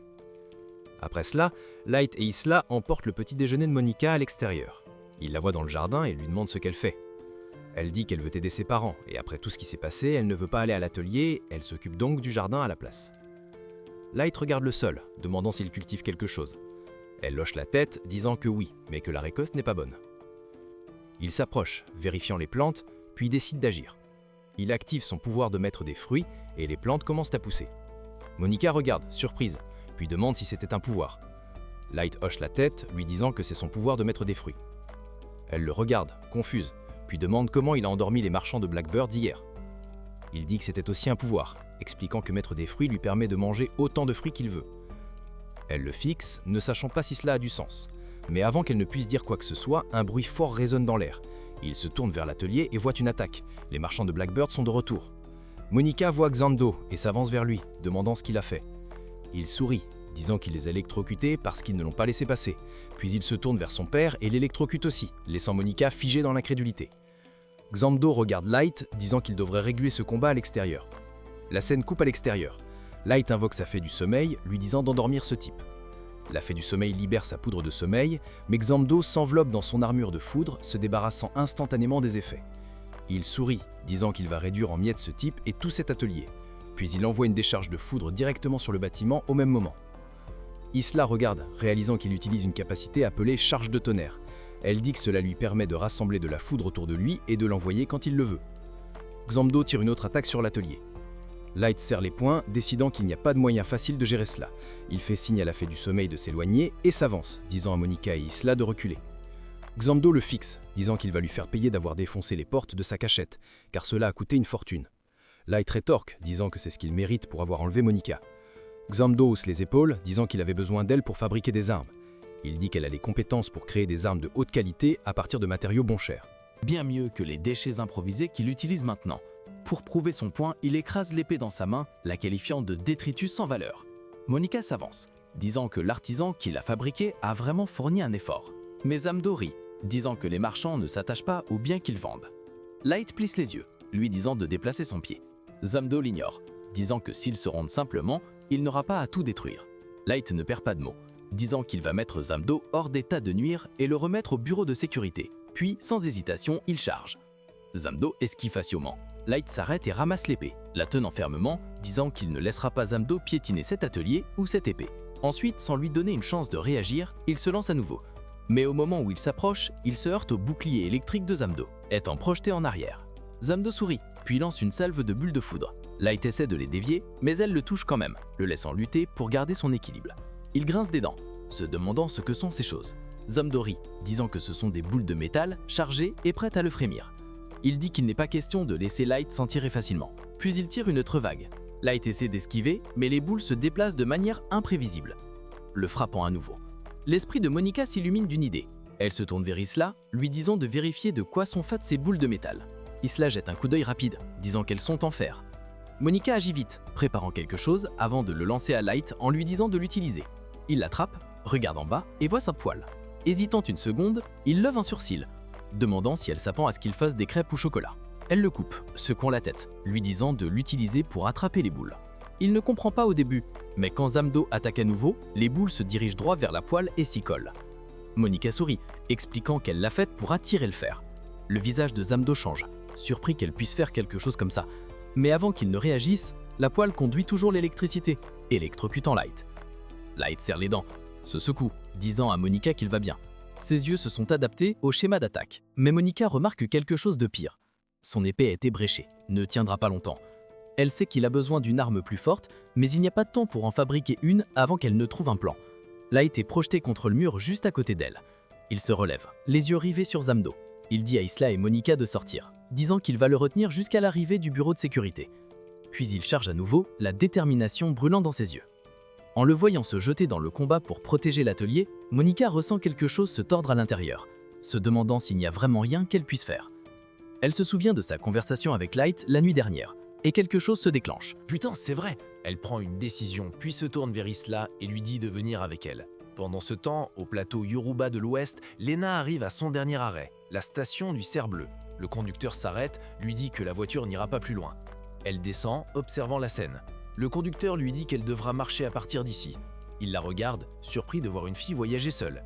Elle dit qu'elle a des affaires à régler, remarque à quel point la zone est bondée. Le conducteur hoche la tête, dit que c'est la saison du festival de la Featana. Il lui demande si elle est là pour l'événement. Elle secoue la tête, dit qu'elle cherche quelqu'un, puis s'en va seule, espérant trouver Dreitna. De retour à l'atelier, Light frappe à nouveau Xamdo, mais la barrière de foudre le bloque. Xamdo sourit, décidant de pimenter les choses. Il s'avance, formant une épée en foudre. Light recule un moment, puis charge à nouveau. Lorsque leurs lames s'entrechoquent, il ressent quelque chose d'étrange. L'épée de foudre ne devrait pas être solide. Le sourire de Xamdo dit que même la foudre sans forme peut frapper comme de l'acier lorsqu'elle est compressée. Light n'arrive pas à croire qu'il puisse faire ça avec sa foudre, mais il pense qu'un combat d'épée est son point fort. Il se précipite à nouveau, pensant avoir l'avantage, mais cette fois, son épée traverse directement la lame de Xamdo comme si elle n'était même pas là. Avant qu'il ne puisse réagir, Xamdo contre-attaque. Il décompose la situation, disant que sa lame n'est pas juste une épée, c'est aussi de la foudre. Et que ce soit en s'entrechoquant avec l'épée de Light ou en passant à travers, c'est son choix. Light pense qu'il peut juste pousser son épée, utiliser le pouvoir divin au maximum et l'écraser par pure force. Il charge à nouveau, mais Xamdo change la donne, utilisant les arts martiaux pour le repousser. Light commence à sentir que ce type n'a pas de point faible, mais il n'est pas question de reculer. Il frappe de manière désordonnée, mettant tout ce qu'il a sur Zamdo, mais Zamdo bloque chaque coup comme si de rien n'était. Puis Light change de tactique. Il frappe fort, utilisant la pression du vent de son épée pour lancer Zamdo dans les airs. Cela ne fait qu'énerver Zamdo, et maintenant, il en a fini de jouer. Avec un regard perçant, il invoque une bête de foudre, l'appelle Jubadis, puis la lâche sur Light. Sans hésitation, Light essaie de la repousser, mais elle ne bouge pas. Il peine à la retenir, et avant qu'il ne s'en rende compte, Zamdo est déjà sur lui, le taillant avec cette lame de foudre. Pendant ce temps, à l'atelier, Monica et Isla jettent un coup d'œil par la fenêtre. Monica se tourne vers Isla, très sérieuse. Elle va sauver son père, et les autres vont forger une épée pour Light ailleurs. La Sainte Sœur regarde Zamdo repousser Light, et elle sait que tout se déroule exactement comme elle l'avait prévu. En attendant, de retour à l'atelier d'Yvonne, tous les forgerons sont ligotés, tandis qu'Isla et Monica regardent à travers un trou dans le mur. Monica dit qu'ils doivent agir vite, mais Isla pointe les gardes près de la porte et demande comment elles sont censées entrer. Monica la regarde et lui demande si elle a encore les cisailles d'hier. Isla hoche la tête et c'est tout ce qu'elle a besoin d'entendre. Monica sort, criant aux gardes, les défiant de la poursuivre. Dès qu'ils mordent à l'hameçon et se mettent à courir après elle, Isla se faufile dans la boutique. Elle se dépêche d'aller vers Evalne et les autres, leur disant de ne pas s'inquiéter car elle va les libérer. Ils se demandent comment elle va faire ça, mais quand elle sort les cisailles, ils ont leur réponse. Elle est presque terminée quand Dog la repère. Avant qu'elle ne puisse réagir, il l'attrape. Dehors, Monica est déjà en train d'agir. Elle laisse tomber une poignée de plaques de cuivre sur le chemin des gardes et utilise son pouvoir. Dès qu'ils marchent dessus, leurs pieds s'enfoncent comme dans la boue. Avant qu'ils ne puissent réagir, elle durcit les plaques, les piégeant sur place. Ben se précipite à l'intérieur. Au moment où elle entre, elle voit Dog tenant Isla en otage. Il sourit, lui faisant comprendre de ne pas bouger à moins qu'elle ne veuille que quelque chose de mauvais arrive à l'enfant. Elle scrute la pièce et aperçoit une pierre près de son pied. Elle croise le regard d'Isla et lui fait un clin d'œil. Isla évalue rapidement la pierre et comprend ce que c'est. Monica la ramasse et la lance près des pieds de Dog. Dès qu'elle touche le sol, un éclat lumineux explose dans la pièce, éblouissant Dog et tous les autres. Les forgerons et Isla ont fermé les yeux à temps, donc ils vont bien. Mais Dog recule, lâchant Isla avant de pouvoir réagir. Evalme le plaque au sol et il l'attache. Monica sourit à Isla, lui disant qu'elle a bien fait, puis se tourne vers son père, disant que Light se bat dehors pour eux et qu'il a besoin d'une épée d'aile. Evalne hoche la tête, lui disant de faire ce qu'elle doit, car elle est aussi forgeronne et il va l'aider. Ils se partagent le travail. Mais avant qu'ils ne puissent commencer, ils entendent des coups à l'extérieur. Les sbires du marchand Blackbird essaient de forcer l'entrée. Ils barricadent l'endroit et se mettent au travail, car il n'est pas question de laisser ces salauds les arrêter maintenant. Ils vont finir cette épée et leur montrer ce que de vrais forgerons peuvent faire. Monica martèle le métal incandescent. Des étincelles volent, et pendant un moment, elle se perd dans les souvenirs qui affluent. Valme dit à Monica qu'il n'y a pas de temps à perdre, alors elle se remet au travail. C'est son tour de finir l'épée, et bien que cela fasse 6 mois qu'elle n'en a pas fabriqué, elle n'hésite pas. Elle n'est toujours pas sûre si les épées sont bonnes ou mauvaises, mais ce n'est pas le moment de douter. Elle utilise son pouvoir pour forger la lame, l'imprégnant de propriétés puissantes. En la regardant travailler, son père voit combien elle a grandi. Elle comprend maintenant que parfois, il faut faire ce qui doit être fait. L'épée est prête. Monica et les forgerons se précipitent juste à temps pour voir Light au sol. Sans hésitation, elle lui lance l'épée, lui disant de l'utiliser. Zamdo se moque, disant que cela ne change à rien puisque Light est déjà fini. Mais avant qu'il ne puisse se vanter, Light se redresse, saisit l'épée et sourit. Il dit que c'est exactement ce dont il a besoin pour abattre Zamdo. Zamdo rit, appelant son bluff puisqu'il peut à peine se tenir debout. Mais Light l'ignore et demande à Isla de lui lancer un fruit de compétence. Elle le fait, mais son tir est dévié. Zamdo l'attrape à la place, visiblement amusé. Il se demande pourquoi Light aurait besoin d'un, lui rappelant que la poudre somnifère de tout à l'heure était sa compétence, et qu'une personne ne peut manger qu'un seul fruit de compétence dans sa vie. Si elle en prend un deuxième, elle meurt. Il ne sait pas ce que Light pense, mais quel que soit son plan, c'est fini. Light expire et hoche la tête, admettant que Zamdo est fort, mais il fait clairement comprendre qu'il ne va pas perdre ici. Il va devenir le plus grand aventurier de l'histoire, et ce combat n'est pas là où cela se termine. Le sourire de Zamdo s'efface alors qu'il le fixe, irrité par sa confiance. Sans un mot de plus, il fourre le fruit de compétence dans la bouche de Light et lui dit qu'il n'a pas d'issue. S'il mord, il meurt. S'il ne le fait pas, il s'étouffe. Se penchant, Zamdo lui dit de cracher et d'admettre sa défaite. S'il le fait, il le laissera vivre et épargnera l'atelier. C'est un meilleur choix que de mourir. Light ne bronche même pas. Sans hésitation, il mord dans le fruit puis repousse Zamdo en arrière, se libérant. Zamdo reste là, incapable de comprendre ce qui vient de se passer, tandis que Light s'essuie la bouche et explique calmement qu'il est le maître des fruits. Il peut manger autant de fruits de compétence qu'il le souhaite. Zamdo refuse de le croire, mais Light ne fait que rire. disant qu'il savait qu'il allait lui fourrer le fruit dans la gorge. Quelqu'un comme Zamdo aime torturer les gens, et cette cruauté prévisible lui a coûté le combat. Zamdo réalise que Light l'a joué, le trompant pour qu'il lui fourre ce fruit dans la gorge. Light se tourne vers Isla, lui disant de l'examiner. Elle le fait, puis dit que sa nouvelle compétence est Flamme de torche. Cela lui permet d'enflammer ses mains et tout ce qu'il tient. Light réalise que c'est une compétence utilitaire, rien ne fléchit, mais Zamdo est complètement choqué. Il a réussi à en obtenir un autre. Il sait que Light n'est pas normal, et maintenant cela a du sens pourquoi la sœur sacrée a un œil sur lui. Zamdo murmure qu'il était censé capturer Light vivant, mais cela ne semble plus trop probable. Pas de raison de se retenir, alors il appelle à nouveau sa bête électrique. Light ne recule pas non plus. Le feu s'enflamme autour de son épée, et lorsque la bête de Zamdo se jette, Light la coupe comme si de rien n'était. Zamdo regarde, intéressé, et Light sourit, disant que ce nouveau pouvoir lui permet de trancher à travers la foudre comme si c'était du papier. La tension monte alors qu'ils deviennent tous les deux sérieux. Doug et son équipe arrivent, prêts à soutenir leur patron, mais Zamdo les renvoie. Il s'amuse trop. Light sourit, en lui disant qu'il ne rira pas quand il perdra. Sur ce, Zamdo invoque un démon de foudre et Light appelle une bête de feu, leur pouvoir crépitant dans l'air. Kane observe, se demandant si l'épée de Monica peut supporter la chaleur, littéralement, du feu et de la foudre. Ils savent tous les deux que ce prochain mouvement décidera de tout. Monica retient son souffle, espérant que son épée tiendra jusqu'à la fin. Isla la rassure, disant que Light gère cela, lui disant de croire. Light croise le regard de Monica, promettant qu'il va gagner avec son épée. Elle hoche la tête, mettant sa foi en lui, lui demandant de protéger cet endroit. Ils donnent tous les deux tout ce qu'ils ont, leurs attaques s'écrasant l'une contre l'autre dans une énorme explosion. Quand la poussière retombe, ils sont toujours debout.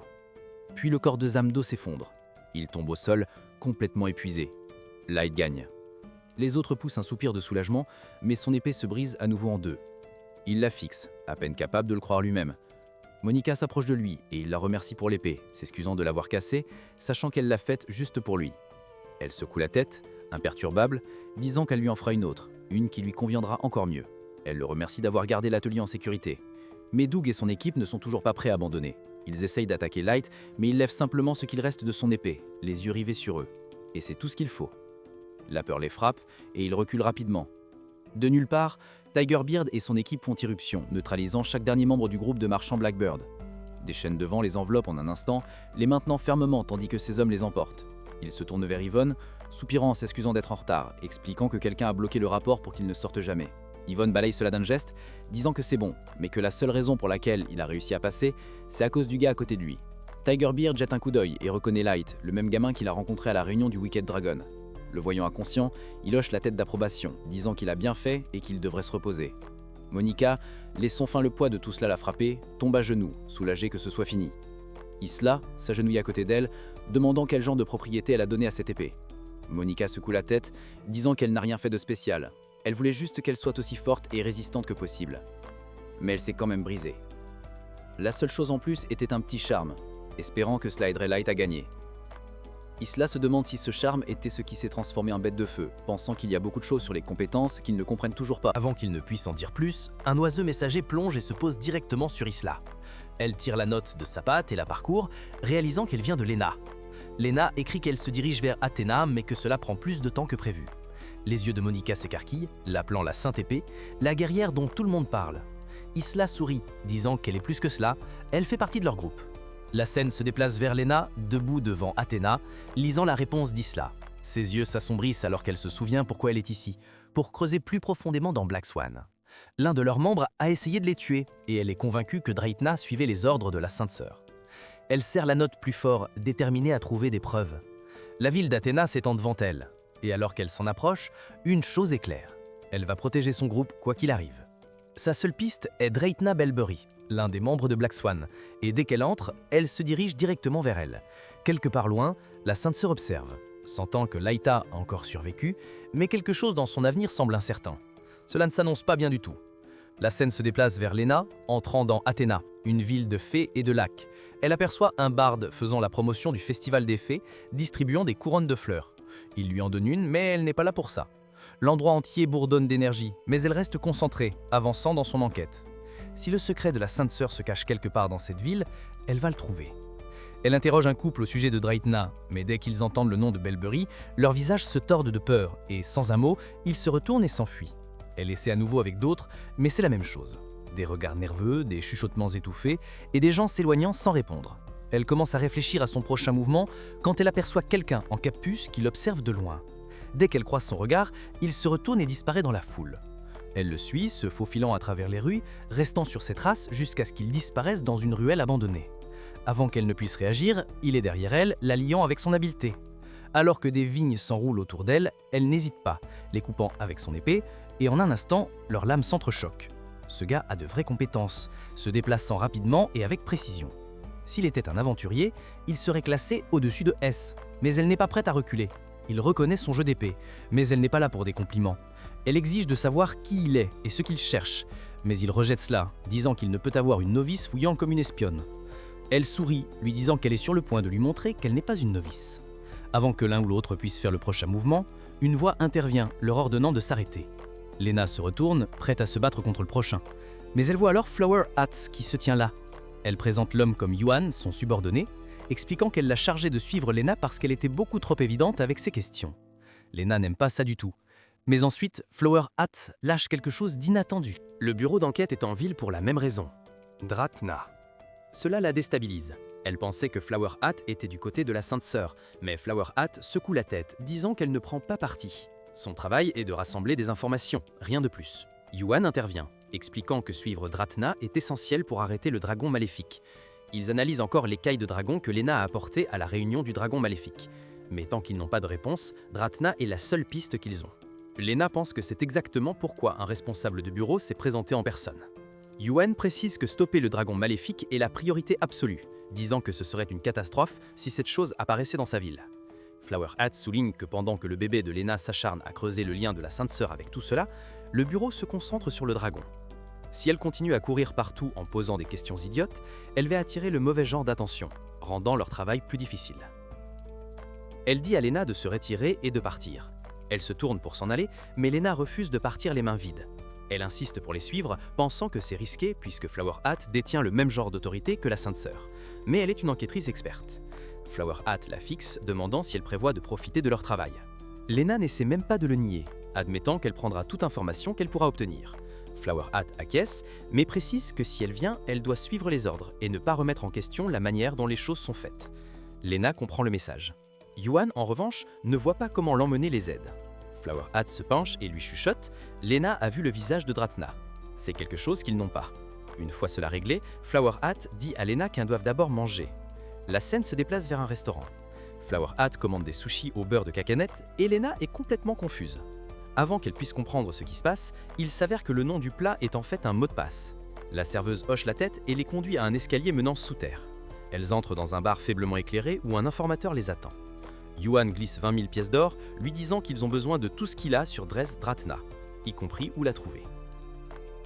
L'informateur lève un sourcil, surpris que quelqu'un demande à propos de ce fléau. Il révèle la vérité.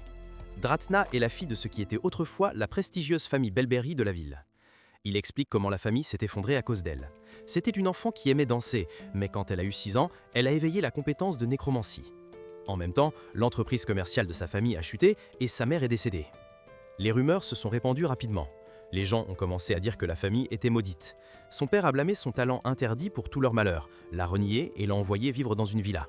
Depuis, toute la ville l'a traité comme une âme maudite, gardant leur distance, comme si même la regarder apporterait de la malchance. Flower Hat met tout cela ensemble. Pourquoi personne ne voulait parler de Dratna? L'informateur ajoute que la seule personne qui l'a toujours soutenue était la Sainte Sœur. Il pense que la Sainte Sœur a dû la plaindre puisqu'elle était là quand Dratna a d'abord éveillé son talent. Elle lui écrivait, restait en contact, l'a même invitée dans la Sainte Ville. Mais pour la Sainte Sœur, elle n'était probablement qu'un autre enfant malheureux qu'elle aidait en chemin. Flower Hat commence à penser à l'endroit où Dratna pourrait être maintenant. L'informateur lâche cela avec désinvolture, elle est dans cette ville. Lena ne s'y attendait pas. Elle supposait que Dratna était morte lorsque le manoir s'est effondré. Mais il secoue la tête, disant qu'elle est vivante et se porte très bien. Puis il se penche en avant, disant que s'ils veulent son emplacement exact, cela va coûter cher. Yuan ne joue pas à ce jeu. Il rappelle aux gars qu'ils ont déjà convenu d'un prix, et que ce prix incluait à la fois les détails et l'emplacement. L'informateur essaye de faire le malin, mais avant qu'il puisse tenter sa chance, Yuan le lie avec des vignes, pressant une lame contre sa gorge et exigeant de savoir où se trouve Dratna. Lena regarde, pensant qu'ils ont franchi une ligne, mais Flower Hat met rapidement fin à la discussion. Elle rappelle à Lena qu'elle a accepté de rester silencieuse. Elle souligne que l'informateur a d'abord rompu l'accord. Yuan ajoute que tenter de duper le bureau d'enquête était une mauvaise idée. Maintenant terrifié, l'informateur révèle tout. Draitena devrait être dans le quartier du théâtre en ce moment, se préparant pour la danse des fées. Yuan le laisse partir, mais Lena ne peut s'empêcher de penser qu'ils ont juste extorqué cette information. Flower Hat lui dit qu'elle est trop douce, affirmant que les vraies informations ne traînent pas juste là, attendant d'être ramassées. La scène coupe à Draitena à l'intérieur de sa maison. Alors qu'elle se prépare à partir, son majordome la regarde se diriger vers la porte et lui demande si elle sort encore. Elle hoche la tête, disant qu'elle sera de retour tout de suite. Il ne l'arrête pas, mais il l'avertit que si elle continue à se pousser sans repos, ses blessures ne feront qu'empirer. Draitena s'en moque. Elle a été choisie par la Sainte Sœur pour être danseuse et elle va s'assurer d'être pleinement préparée pour sa performance. Le majordome comprend et prépare la voiture ailleurs. Yuan explique à Lena et Flower Hat ce qu'est vraiment la danse des fées. C'est un rituel sacré qui se déroule le dernier jour du festival des fées. Flower Hat explique qu'il y a 1000 ans, nos rois des fées a protégé ce lac d'une armée de monstres envahisseurs. Le rituel est une reconstitution de cette légende, une prière pour la paix. Elle ajoute que selon les habitants de cette ville, purifier la pierre des fées les protège des désastres. Si c'est vrai, cette cérémonie pourrait être plus importante qu'il n'y paraît. Yuan explique que chaque année, des filles de familles respectables sont choisies comme danseuses, et une performance suffisamment forte peut élever le statut de leur famille.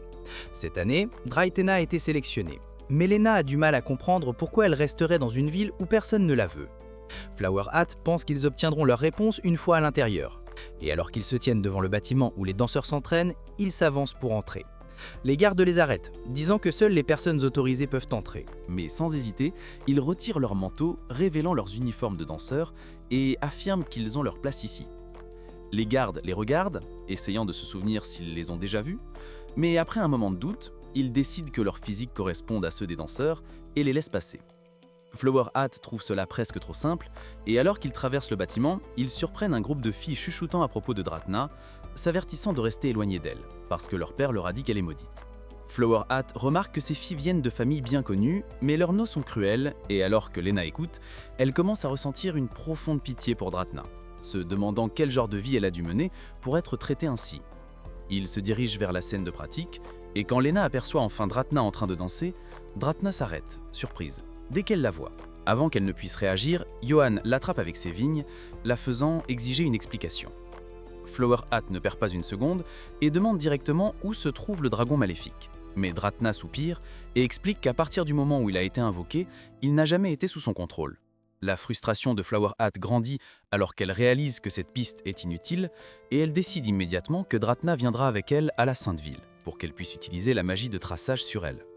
Draitena refuse, disant qu'elle ne veut pas y aller maintenant, mais Flower Hat lui rappelle qu'ils n'ont pas le luxe du temps. Draitena insiste sur le fait qu'elle ne se soucie pas d'y aller, mais elle supplie pour 2 jours, voulant rester jusqu'à la danse des fées. Flower Hat rejette l'idée sans hésitation, mais Draitena plaide, disant que c'est tout ce qu'elle a toujours voulu depuis qu'elle est enfant. Alors que Lena la regarde, elle voit à quel point cela compte pour elle et essaie de convaincre Flower Hat d'attendre. Flower Hat ne change pas de position, disant à Draitena qu'elle est égoïste et précisant que si elle ne veut pas y aller d'elle-même, elle l'y forcera.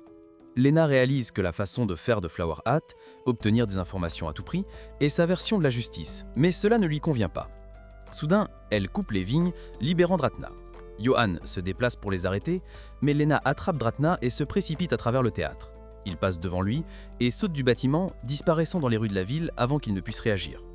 Yuan les poursuit, mais au moment où il atteint les rues, elles ont disparu. De retour auprès de Flower Hat, il s'excuse de les avoir laissées s'échapper, mais elle n'est pas inquiète. Elle sait qu'elles ne partiront tant que le festival est en cours, pas quand Draitena est si obsédée par la danse. Elle s'attendait à ce que Lena soit obéissante, mais elle est plus audacieuse qu'elle ne le pensait. Cachée dans la ville, Lena et Draitena reprennent leur souffle. Draitena demande pourquoi elle a aidé, mais Lena n'a pas de réponse. La scène se déplace vers un couple flottant sur la rivière avec le barde de tout à l'heure, à si proximité. Alors qu'ils admirent la vue, il leur demande s'ils ont entendu la légende du serviteur fidèle de la monarchie féerique, scellée sous la massive pierre féerique à la base du lac. Pendant 1000 ans, ce serviteur a gardé le lac Athéna. Mais le couple secoue la tête, disant qu'ils n'ont jamais entendu l'histoire. Il commente à quel point le cristal a l'air magique la nuit, et le barde explique que la danse des fées est un rituel destiné à apaiser l'esprit de ce gardien qui a quitté le monde féerique de son plein gré et a choisi de protéger cette terre. Il trouve cela intéressant, mais ensuite, le barde se demande à voix haute ce qui se passerait si des fractures commençaient à se former dans le cristal. Le couple est confus, mais avant qu'il ne puisse poser de questions, il change de sujet. Pendant ce temps, Monica est dans son atelier, concentrée sur la fabrication de l'épée parfaite pour la lumière. De retour à Athéna, Flower Hat envoie ses oiseaux à la recherche de Lena et Dratna, mais ils reviennent instantanément. Quelque chose ne va pas. Elle cueille une fleur de son chapeau et regarde comment elle fane. Fronçant les sourcils, elle feuillette des documents à la recherche de réponses. Lorsqu'elle trouve ce qu'elle cherche, son expression s'assombrit. Quelque chose d'omineux approche et Lena et Dratna pourraient être les seuls à pouvoir l'empêcher. La scène se déplace à nouveau vers le massif cristal au centre du lac, où l'énergie noire s'accumule, tourbillonnant, alors que le cristal l'absorbe, pulsant d'une lueur étrange. Merci d'avoir regardé jusqu'à la fin. Si vous avez apprécié ce résumé, n'hésitez pas à cliquer sur le bouton j'aime et à vous abonner.